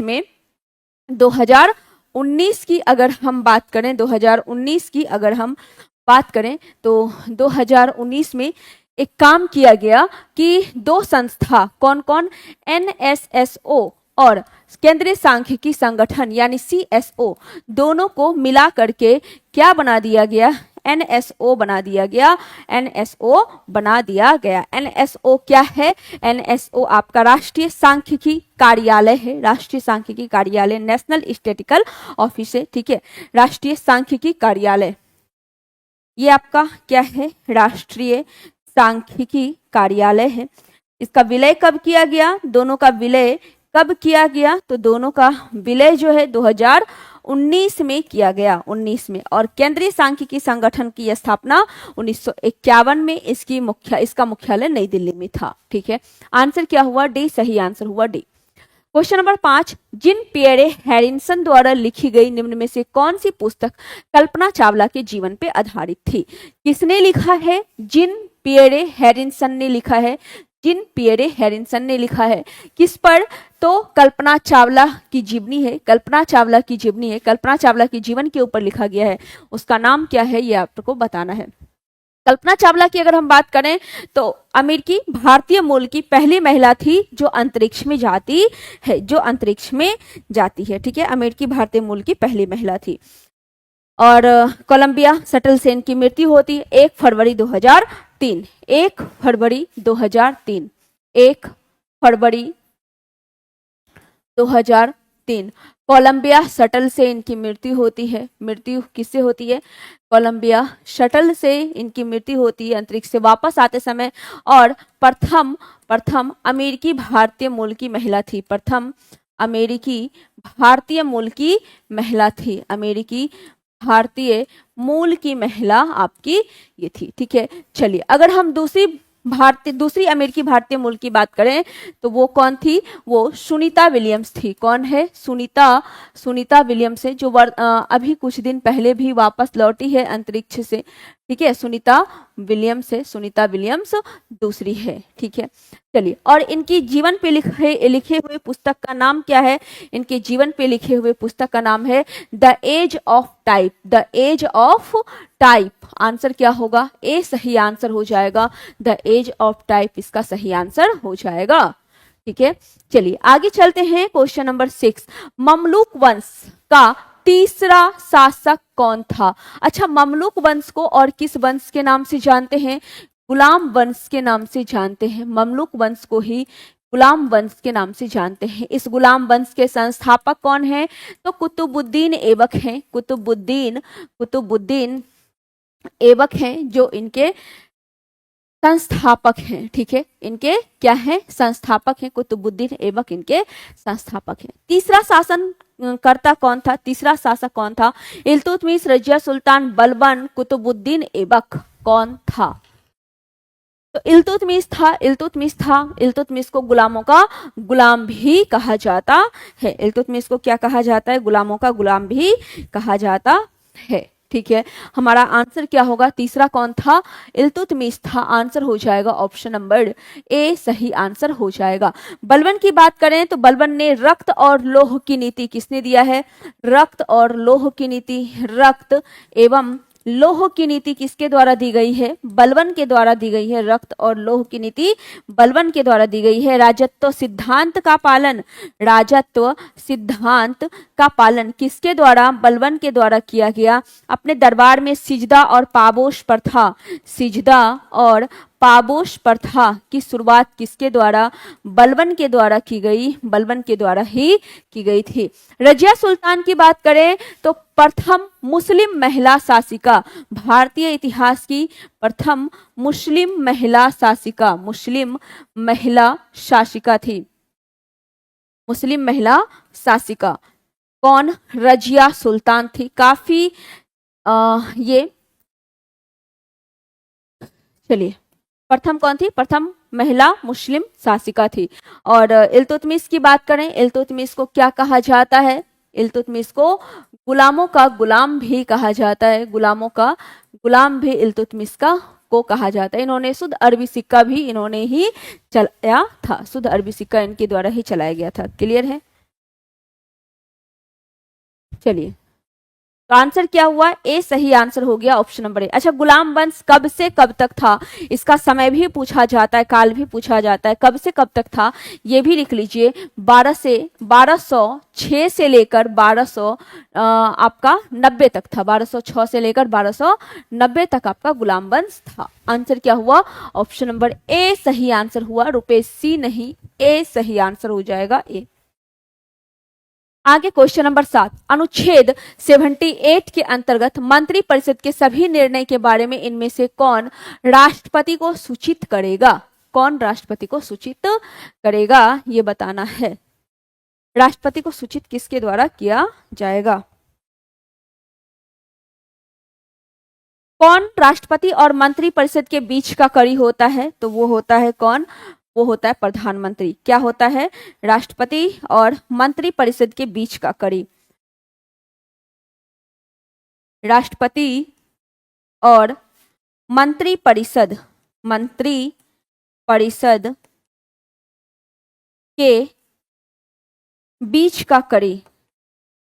बीच का कड़ी कौन होता है, प्रधानमंत्री होते हैं। राष्ट्रपति की बात मंत्री परिषद तक और मंत्री परिषद की बात राष्ट्रपति तक पहुंचाने का काम किनके द्वारा होता है, तो वो होता है मंत्री परिषद के द्वारा, ये प्रधानमंत्री के द्वारा होता है, प्रधानमंत्री के द्वारा। तो हमारा आंसर क्या होगा, आंसर ऑप्शन नंबर डी सही आंसर हो जाएगा, प्रधानमंत्री सही आंसर हो जाएगा, प्रधानमंत्री। ठीक है, प्रधानमंत्री सही आंसर हो जाएगा।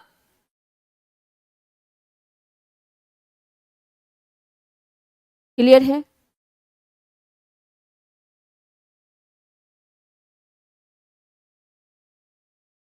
चलिए अब यहां से दो अनुच्छेद आप याद रखेंगे, एक 74 और एक 75।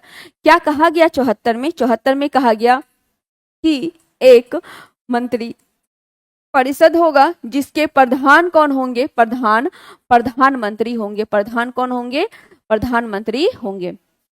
75 में कहा गया कि इनकी जो नियुक्ति है वो नियुक्ति किसके द्वारा की जाएगी, इनकी जो नियुक्ति है, नियुक्ति राष्ट्रपति के द्वारा की जाएगी, नियुक्ति किसके द्वारा, राष्ट्रपति के द्वारा की जाएगी। क्लियर है, आंसर होगा ऑप्शन नंबर डी।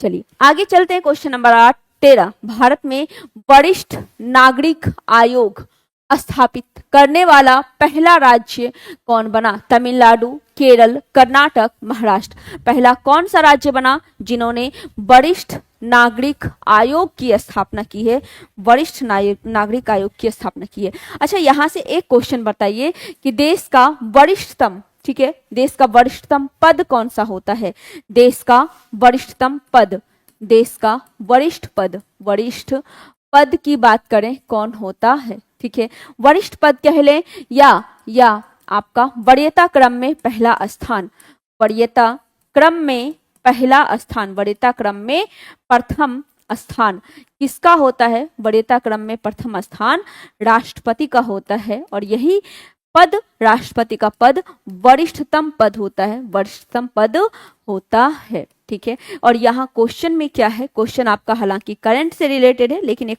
फैक्ट निकल रहा था तो बता दिए। वरिष्ठ नागरिक आयोग की स्थापना किसने की है, किस राज्य ने, तो केरल ने की है। आंसर क्या होगा, बी सही आंसर होगा, बी सही आंसर होगा। कृपया आप लोग आंसर भी दें, आंसर को कमेंट में लिखें। ठीक है, आंसर लिखें। चलिए आगे क्वेश्चन नंबर 14, भारत और नेपाल साहित्य महोत्सव का आयोजन कहाँ किया गया, भारत और नेपाल साहित्य महोत्सव का आयोजन कहाँ किया गया था, मथुरा में, मुंबई में, दिल्ली में या जयपुर में, कहाँ पे किया गया था, बताइए कहाँ किया गया था। साहित्य महोत्सव है भारत और नेपाल के बीच, तो यूपी के मथुरा में किया गया था। आंसर होगा ऑप्शन नंबर ए, सही आंसर हो जाएगा ए। 15, खेलो इंडिया पैरा गेम्स, खेलो इंडिया पैरा गेम्स 2025 में पावर लिफ्टर जसप्रीत कौर ने कौन सा पदक जीता है, स्वर्ण पदक, रजत पदक या कांस्य पदक, कौन सा पदक इसके द्वारा जीता गया, तो गोल्ड मेडल यानी कि स्वर्ण पदक जीता गया है, स्वर्ण पदक जीता गया है। आंसर हो जाएगा ऑप्शन नंबर ए। 21 है, कंप्यूटर पे रिमोट लॉगिन की सुविधा कौन प्रदान करता है? कंप्यूटर पे रिमोट लॉगिन की सुविधा कौन प्रदान करता है? आरटीपी है, एचटीटीपी है, एफटीपी है और टेलनेट है। टेलनेट का अर्थ क्या होता है? इंटरनेट होता है। टेलनेट का अर्थ क्या होता है? Telephone network. बताइए क्या होगा? टेलनेट का अर्थ हो जाएगा telephone network. Telephone network, telephone network इसका अर्थ हो जाता है टेलीफोन नेटवर्क। ठीक है, आंसर हो जाएगा ऑप्शन नंबर डी, सही आंसर हो जाएगा डी, टेलनेट सही आंसर हो जाएगा। HTTP का फुल फॉर्म क्या होता है? Hyper text transfer protocol. Hyper HTTP, HTTP full form क्या होगा? हाइपर टेक्स्ट ट्रांसफर प्रोटोकॉल इसका होता है। हाइपर टेक्स्ट ट्रांसफर प्रोटोकॉल इसका फुल फॉर्म होता है। आंसर क्या? डी, सही आंसर हुआ डी। 22 पौधे में प्रोटीन और अन्य यौगिक के संश्लेषण में आवश्यक तत्व किसका उपयोग किया जाता है? नाइट्रोजन का, मैग्नीशियम का, पोटेशियम का या फास्फोरस का? किसका यूज किया जाता है? किसका यूज किया जाता है? किसका किया जाएगा? पौधे में प्रोटीन और अन्य यौगिक के संश्लेषण में नाइट्रोजन का किया जाएगा। आंसर होगा ऑप्शन नंबर ए, सही आंसर हो जाएगा। ए सही आंसर हो जाएगा। पत्ती का रंग हरा क्यों होता है ये बताना है। बताइए, पत्ती का रंग हरा क्यों होता है? पत्ती का रंग हरा क्यों होता है ये आपको बताना है। बताइए। क्वेश्चन नंबर 23, धातु के पतली तार के रूप में ढालने की विशेषता क्या कहलाती है?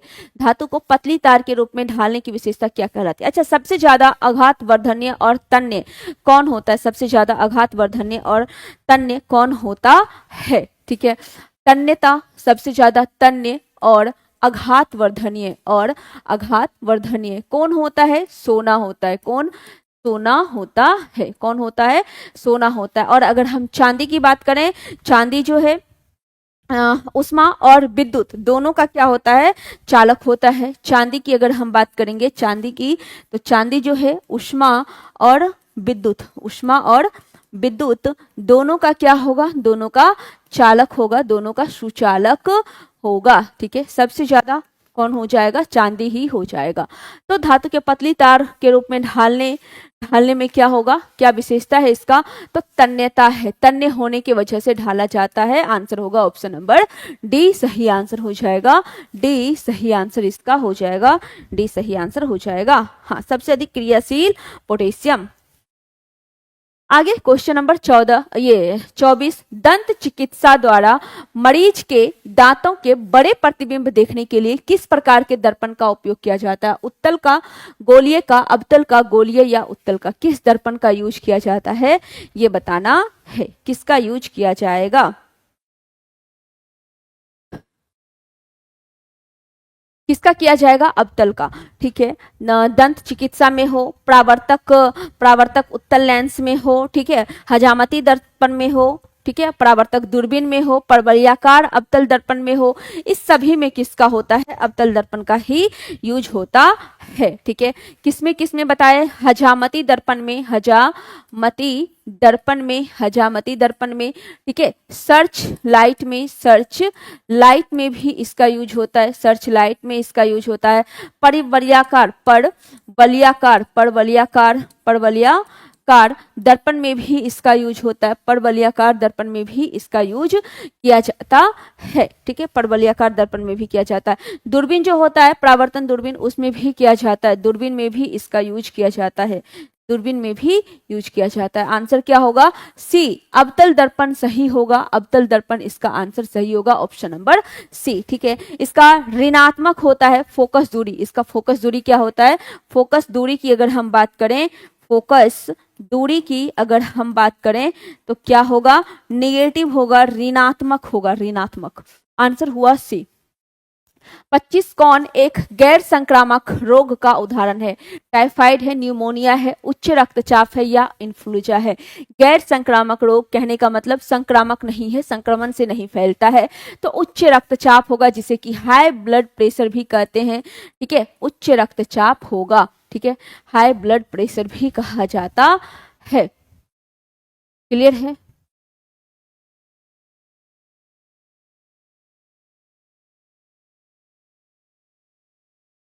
चलिए, क्वेश्चन नंबर 31, किस राज्य सरकार ने राजीव युवा विकास योजना की शुरुआत की है? यूपी, तेलंगाना, बिहार या कनाडा? किसके द्वारा शुरुआत किया गया है, ये बताना है। बताइए क्या होगा आंसर। किसके द्वारा किया गया है? राजीव युवा विकास योजना, राजीव युवा विकास योजना तेलंगाना के द्वारा किया गया है। आंसर क्या होगा? आंसर आपका ऑप्शन नंबर बी सही आंसर हो जाएगा। बी सही आंसर हो जाएगा। 32, किस राज्य ने अपना पहला जंगल सफारी ट्रेन लॉन्च किया है? करने वाला कौन है? मध्य प्रदेश है। जंगल सफारी ट्रेन मध्य प्रदेश में। मध्य प्रदेश में ही क्या है? कूनो नेशनल पार्क है। क्या है? कूनो नेशनल पार्क है। कूनो नेशनल पार्क है, जिसमें नेशनल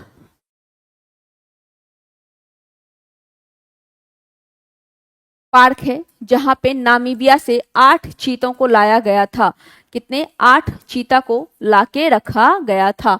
आंसर क्या होगा? ए सही आंसर होगा ए। ठीक है, क्वेश्चन नंबर 33, क्वेश्चन नंबर 33 क्या है?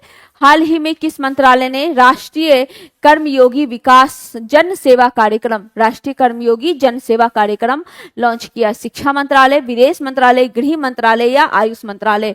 गृह मंत्रालय के द्वारा किया गया है। गृह मंत्रालय के द्वारा राष्ट्रीय कर्मयोगी जन सेवा कार्यक्रम लॉन्च किया गया है, गृह मंत्रालय। आंसर क्या होगा? सी सही आंसर हो जाएगा, सी।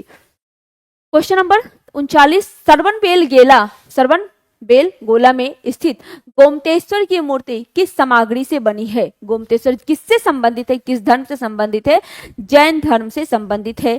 किस धर्म से? जैन धर्म से ये संबंधित है। कहाँ है? कर्नाटक के मैसूर में है। कहाँ पे है ये सरवन बेल गोला? ये कर्नाटक के मैसूर में है। कर्नाटक के मैसूर में स्थित है। ठीक है, किस धर्म से संबंधित है? जैन धर्म से संबंधित है। जैन धर्म से संबंधित है। यहाँ 12 वर्ष पर आयोजन किया जाता है। 12 वर्ष पर आयोजन किया जाता है महामस्तकाभिषेक का। ठीक है, 12 वर्ष पर महामस्तकाभिषेक का आयोजन किया जाता है। किससे बना हुआ है? किससे बना हुआ है? ग्रेनाइट से बना हुआ है। आंसर होगा ऑप्शन नंबर ए सही आंसर हो जाएगा ए। 40, व्यापार और आर्थिक संबंध समिति का प्रमुख कौन होता है? वित्त मंत्री, नीति आयोग के उपाध्यक्ष या प्रधानमंत्री? कौन होता है ये आपको बताना है। कौन होता है? नीति आयोग के अगर उपाध्यक्ष की बात करें तो कौन है वर्तमान में उपाध्यक्ष? ये है सुमन बेरी। कौन है? सुमन बेरी है। सुमन बेरी है। और सीईओ कौन है? सीईओ कौन है? तो सुब्रमण्यम है। कौन है? सुब्रमण्यम है। सुब्रमण्यम सीईओ हो जाएंगे और उपाध्यक्ष सुमन बेरी हो जाएंगे। आंसर इसका क्या होगा? आंसर इसका होगा ऑप्शन नंबर डी, प्रधानमंत्री होते हैं। प्रमुख व्यापार और आर्थिक संबंध के प्रमुख प्रधानमंत्री होते हैं। प्रधानमंत्री होते हैं। ठीक है, वित्त मंत्री कौन होते हैं? निर्मला सीतारमण। वित्त मंत्री कौन? निर्मला सीतारमण। निर्मला सीतारमण वित्त मंत्री है वर्तमान में। वित्त मंत्री निर्मला सीतारमण है, लिख लेंगे। निर्मला सीतारमण है। सीतारमण वर्तमान में है। और आरबीआई के गवर्नर संजय मल्होत्रा हैं। संजय मल्होत्रा आरबीआई के गवर्नर हैं। क्लियर है? संजय मल्होत्रा। आंसर हुआ option number D, Sanjay Malhotra. Sanjay Malhotra. Answer क्या हुआ? डी सही आंसर हो गया, डी। भारत में कुल कितने जैव संरक्षित क्षेत्र हैं? कितने जैव संरक्षित क्षेत्र हैं? 18 है। कितने हैं? 18। 18 है। आंसर हो जाएगा ऑप्शन नंबर बी, सही आंसर हो जाएगा बी। संगीत नाटक अकादमी के पहले अध्यक्ष कौन थे? ये बताना है। संगीत नाटक अकादमी के पहले अध्यक्ष कौन थे? ये बताना है। बताइए कौन होंगे इसके पहले अध्यक्ष?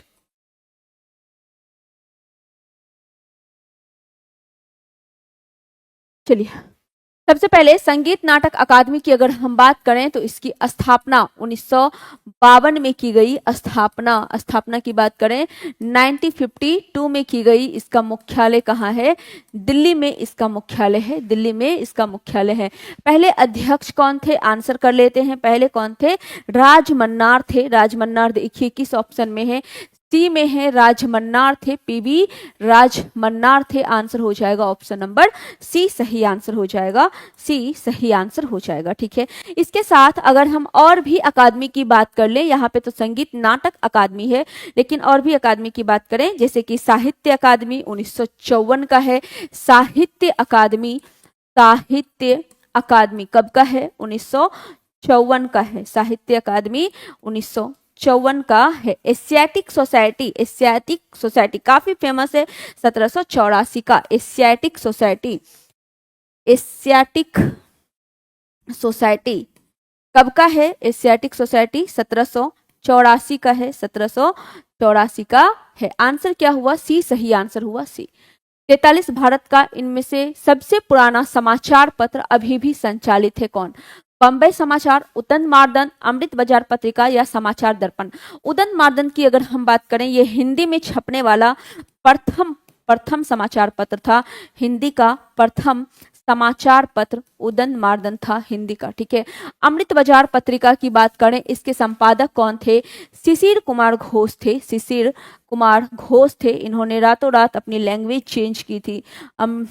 वर्नाक्युलर पेस्ट एक्ट से बचने के लिए शिशिर कुमार घोष इसके संपादक थे। आंसर क्या होगा हमारा? बॉम्बे समाचार हो जाएगा सही आंसर।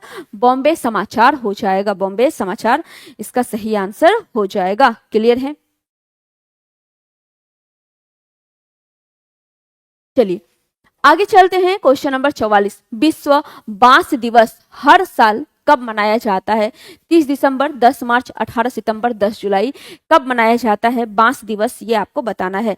तो 18 सितंबर को मनाया जाता है। 18 सितंबर को मनाएंगे। आंसर होगा सी।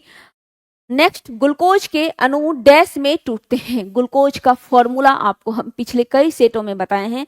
ग्लूकोज का सूत्र क्या होता है? इंपॉर्टेंट है, याद रखिएगा। ग्लूकोज का सूत्र क्या होता है?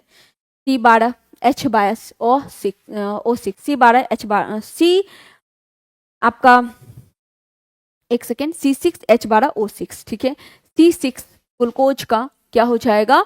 C6H12O6। कार्बन 6, हाइड्रोजन 12 और ऑक्सीजन 6 होता है। ठीक है, अब ये बताना है इसके अणु किस में टूटते हैं? कोशिका द्रव में, पायरुविक एसिड में, लैक्टिक एसिड में या माइटोकॉन्ड्रिया में?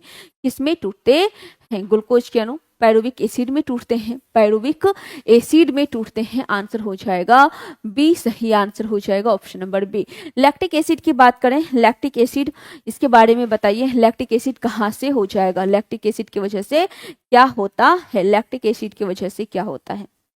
चलिए, प्रत्येक वृक्क में बड़ी संख्या में निस्यंदन इकाइयां होती है, उन्हें क्या कहा जाता है? प्रत्येक वृक्क में निस्यंदन इकाई होती है, उसे क्या कहा जाता है? ये बताना है। अच्छा, वृक्क है तो अगर हम वृक्क की बात करें तो वृक्क की क्रियात्मक और रचनात्मक इकाई को क्या कहते हैं? नेफ्रॉन कहते हैं। क्या कहते हैं? वृक्क की क्रियात्मक और रचनात्मक इकाई। वृक्क की क्रियात्मक और रचनात्मक इकाई को क्या कहा जाता है? रचनात्मक इकाई को क्या कहा जाता है? नेफ्रॉन कहा जाता है। क्या? नेफ्रॉन कहेंगे। वृक्क की क्रियात्मक और रचनात्मक इकाई को नेफ्रॉन कहेंगे। निस्यंदन इकाई होती है, किसमें होती है? वृक्काणु में होगी। हाँ, बिल्कुल सही आंसर है। क्या होगा? वृक्काणु सही आंसर हो जाएगा, वृक्काणु सही आंसर हो जाएगा, ऑप्शन नंबर सी सही आंसर हो जाएगा। 59 आधुनिक विद्युत जनरेटर किसके सिद्धांत पे कार्य करता है? विद्युत प्रेरण, चुंबकीय प्रेरण, विद्युत चुंबकीय प्रेरण या विद्युत ऊर्जा? कमेंट देख रहे हैं रुपेश, कमेंट देख रहे हैं?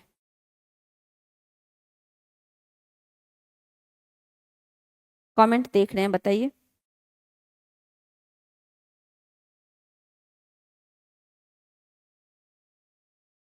चलिए,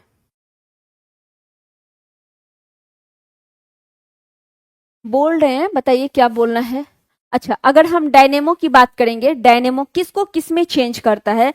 तो डायनेमो यांत्रिक ऊर्जा को विद्युत ऊर्जा में चेंज करता है। अगर हम डायनेमो की बात करें, डायनेमो की बात करें तो यांत्रिक ऊर्जा को किस में चेंज करेगा? यांत्रिक ऊर्जा को विद्युत ऊर्जा में चेंज करेगा। यांत्रिक ऊर्जा को विद्युत ऊर्जा में, यांत्रिक ऊर्जा को विद्युत ऊर्जा में चेंज करेगा, विद्युत ऊर्जा में चेंज करेगा। इसे ही डायनेमो को ही क्या कहा जाएगा? एसी जनित्र कहा जाएगा, एसी जनित्र कहा जाएगा। अब विद्युत जनरेटर किसके सिद्धांत पे कार्य करता है ये बताना है। चुंबकीय प्रेरण नहीं, किसके सिद्धांत पर? विद्युत चुंबकीय प्रेरण के सिद्धांत पे कार्य करेगा, विद्युत चुंबकीय प्रेरण के सिद्धांत पे कार्य करेगा। आंसर होगा ऑप्शन नंबर सी सही आंसर होगा, बी नहीं, सी सही आंसर होगा। क्वेश्चन नंबर 60 पे आइए। छोटी आंत के आंतरिक दीवार पर उंगली नुमा संरचना पाई जाती है, ये हम आपको बताए हैं, इसे क्या कहा जाता है ये बताना है। छोटी आंत की बात करें तो छोटी आंत 3 हिस्सों में आपका बटा होता है, छोटी आंत 3 हिस्सों में बटा होता है और सबसे पहले पाचन क्रिया का सबसे लंबा हिस्सा छोटी आंत होता है। सबसे लंबा भाग कौन होगा? सबसे लंबा भाग आपका छोटी आंत होगा। ये 3 हिस्सों में बटा होता है, 3 हिस्सों में बटा होता है। इस क्वेश्चन का आंसर दीजिए। कोशिका है, विली है, एंजाइम है या उत्तम है? क्या कहेंगे? विली बिल्कुल सही है, इसे विली कहा जाता है। छोटी आंत के आंतरिक दीवार पर जो उंगली नुमा रचना होती है बिल्कुल ऐसे होती है, ठीक है, इस तरीके से होती है। इसे क्या कहा जाता है? इसे विली कहा जाता है, विली इसे कहते हैं, ठीक है। चलिए, इसका पहला हिस्सा ग्रहणी होता है, ठीक है। दूसरा जेजुनम होता है और तीसरा इलियम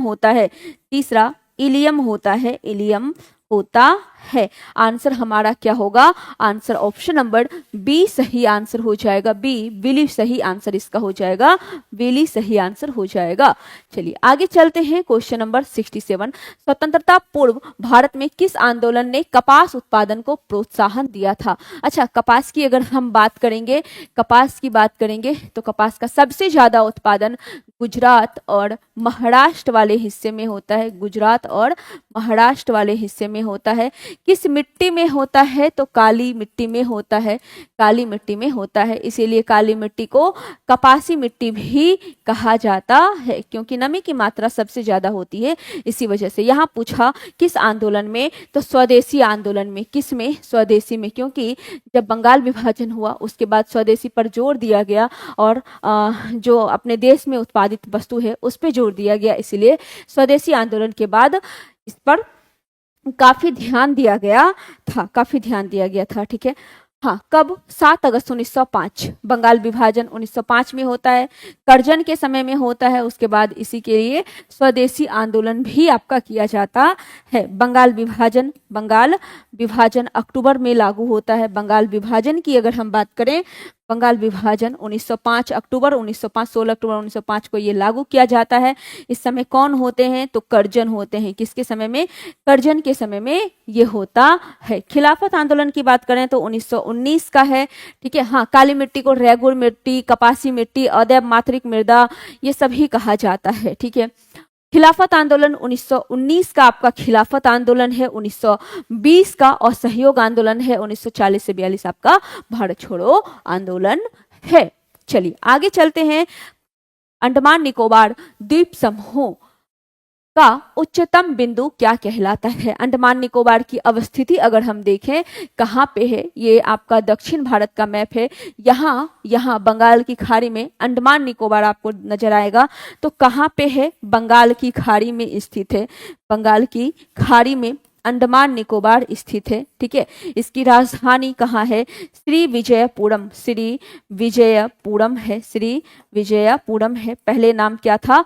पोर्ट ब्लेयर नाम था। नाम चेंज होकर क्या हो गया? श्री विजयपुरम इसका नाम हो गया, श्री विजयपुरम। ठीक है, और सबसे ऊंची चोटी, हाँ सैडल पिक बिल्कुल सही है। सैडल पिक बिल्कुल सही है। आंसर हो जाएगा option number D. Saddle peak कहाँ है? सैडल पिक उत्तरी अंडमान में स्थित है। उत्तरी अंडमान में सैडल पिक स्थित है। उत्तरी अंडमान में सैडल पिक स्थित है। सैडल पिक उत्तरी अंडमान में स्थित है। क्लियर है? हाँ, यहाँ पे जैसे सैडल पिक हो गया, और आपका माउंट थुलियर है, माउंट डिओवली है जो कि मध्य अंडमान में है। ठीक है, माउंट डिओवली भी है, मध्य अंडमान में आपका हो जाएगा। हाँ, सैडल पिक।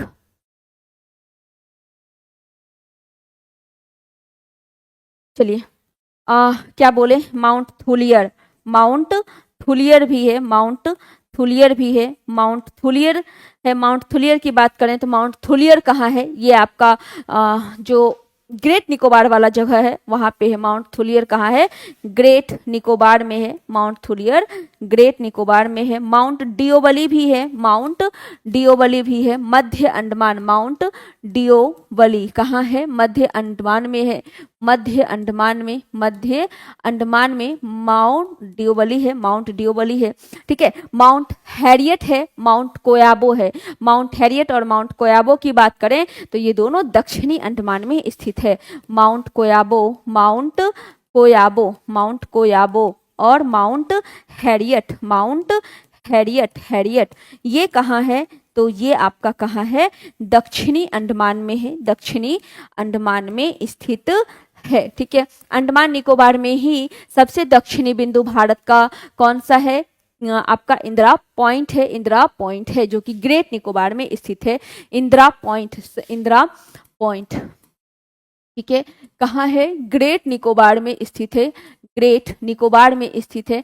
पहले इसी का नाम क्या था? पिग्मिलियन पॉइंट था, जो कि भूमध्य रेखा से 876 किलोमीटर के डिस्टेंस पर है। आंसर हुआ option number D. Question number 69, भारतीय निर्वाचन आयोग के संबंध में कौन सा कथन सत्य है ये बताना है। अच्छा, निर्वाचन आयोग की बात करें, इसकी स्थापना 25 जनवरी 1950 को की जाती है। ठीक है, इसीलिए 25 जनवरी को राष्ट्रीय मतदाता दिवस मनाते हैं। राष्ट्रीय मतदाता दिवस मनाया जाता है। राष्ट्रीय मतदाता दिवस 25 जनवरी को मनाया जाता है। ठीक है, इसमें कितने सदस्य शामिल होते हैं? इसमें 3 सदस्य होते हैं। 3 सदस्य इसमें होते हैं। निर्वाचन आयोग का काम क्या है? निर्वाचन आयोग जो है ये एक आपका इसका जो काम है वो क्या है? चुनाव चिन्ह देना, चुनाव चिन्ह प्रदान करना, राष्ट्रीय राजनीतिक पार्टी को दर्जा देना, राजनीतिक पार्टी को राष्ट्रीय राजनीतिक पार्टी का दर्जा देना, इसी का है। आचार संहिता लागू करना, इसी का है। आचार संहिता लागू करना इसी का है। मतदाता सूची तैयार करना, मतदाता सूची तैयार करना, वो भी काम किसका है? ये भी काम इसी का है। ठीक है, चलिए अब देखते हैं क्या क्या ऑप्शन है। हर 6 वर्ष में गठित किया जाता है? नहीं। ठीक है, यह एक अस्थाई संवैधानिक निकाय है। आंसर क्या होगा? बी सही आंसर होगा। यह एक अस्थाई संवैधानिक निकाय है। बिल्कुल रुपेश, बी इसका सही आंसर हो जाएगा, बी। चलिए आगे चलते हैं। क्वेश्चन नंबर 70, 1942 से 44 के बीच महात्मा गांधी और सरोजिनी नायडू को इनमें से कहां कैद करके रखा गया था? महात्मा गांधी, सरोजिनी नायडू और महात्मा गांधी की पत्नी कस्तूरबा गांधी, तीनों को कैद करके रखा गया था। कहां रखा गया था ये आपसे पूछा गया है। कहां रखा गया था?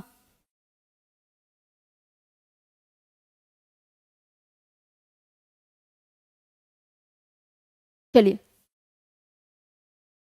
महात्मा गांधी, सरोजिनी नायडू और कस्तूरबा गांधी, कस्तूरबा गांधी, कस्तूरबा गांधी। ठीक है, कहाँ रखा गया था? आगा खां पैलेस में रखा गया था।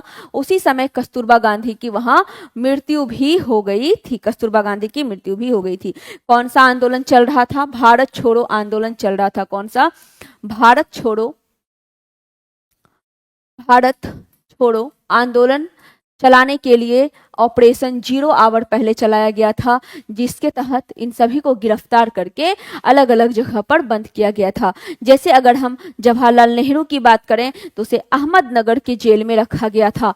किस ऑपरेशन के तहत? ऑपरेशन 0 आवर चलाकर, ऑपरेशन 0 आवर चलाकर इस सभी को मध्य रात्रि में 8 अगस्त की मध्य रात्रि में गिरफ्तार किया गया था। जवाहरलाल नेहरू को भी गिरफ्तार किया, महात्मा गांधी को किया गया, सरोजिनी नायडू को, कस्तूरबा गांधी को, जयप्रकाश नारायण को, डॉक्टर राजेंद्र प्रसाद को, सभी को गिरफ्तार करके रखा गया था। जिसमें जवाहरलाल नेहरू को अहमदनगर जेल में रखा गया था। अहमदनगर जेल में रखा गया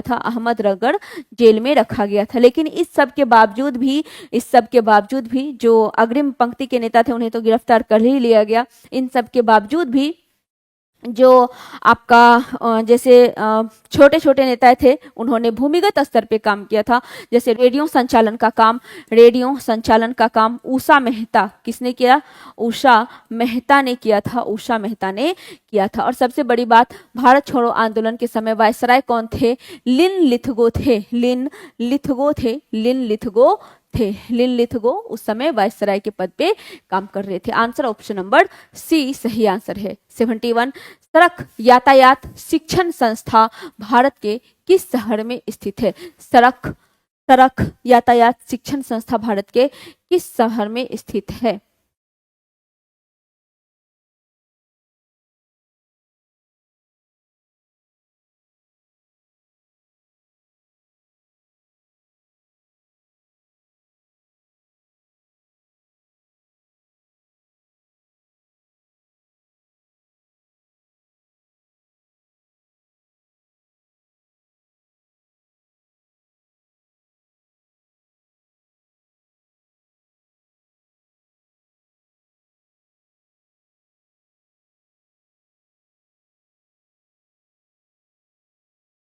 चलिए, कहां पे है? फैजाबाद में है। कहां है? फैजाबाद में। आंसर होगा ऑप्शन नंबर सी सही आंसर आपका हो जाएगा। सी सही आंसर हो जाएगा। ठीक है। सीमा सड़क संगठन की स्थापना कब की गई? सीमा सड़क संगठन की स्थापना 1960 में। सीमा सड़क संगठन की स्थापना 1960 में की गई है। 1960 में की गई है। एक्सेल में कौन सी फंक्शन की एडिट मोड पर जाने में मदद करती है? F3, F2, F7 या F5? ठीक है, बताइए कौन सा मदद करेगा?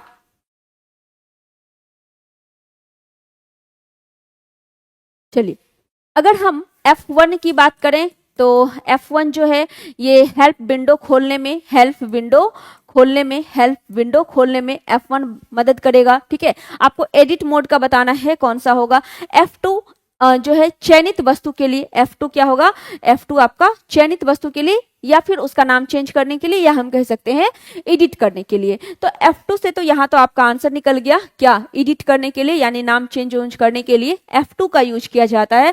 ठीक है, F2 का यूज किया जाता है। फिर है आपका F3 है फाइल या फोल्डर जो आपका खोजना होता है। ठीक है, F3 हो जाएगा आपका फाइल या फोल्डर खोजना। फाइल या फोल्डर को खोजना यानी कि सर्च करना, F3 हो जाएगा। F5 है, F5 हो जाएगा रिफ्रेश करना। F5 क्या होगा? F5 होता है रिफ्रेश करना, F5 हो जाएगा। और F7 की अगर हम बात करें, F7 बहुत इंपॉर्टेंट है। F7 अगर आपसे पूछा जाए तो स्पेलिंग चेक जो किया जाता है, स्पेलिंग चेक आपका हो जाएगा F7 से। ठीक है, स्पेलिंग चेक आपका हो जाएगा F7 से।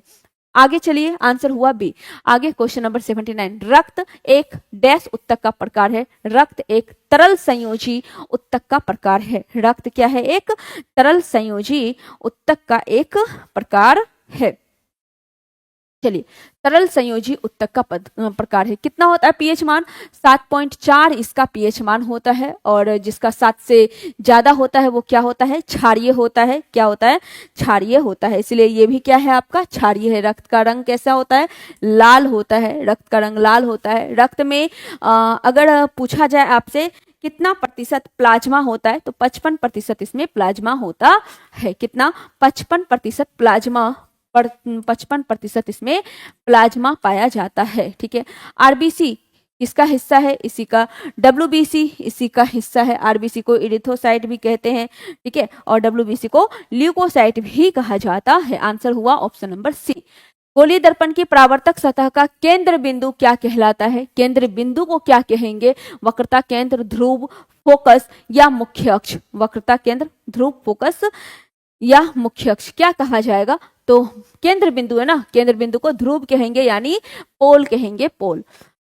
इनमें कौन भारतीय संसद का हिस्सा नहीं है? संसद, अगर हम संसद की बात करेंगे, अनुच्छेद 79 में संसद है। इसमें कौन कौन शामिल है?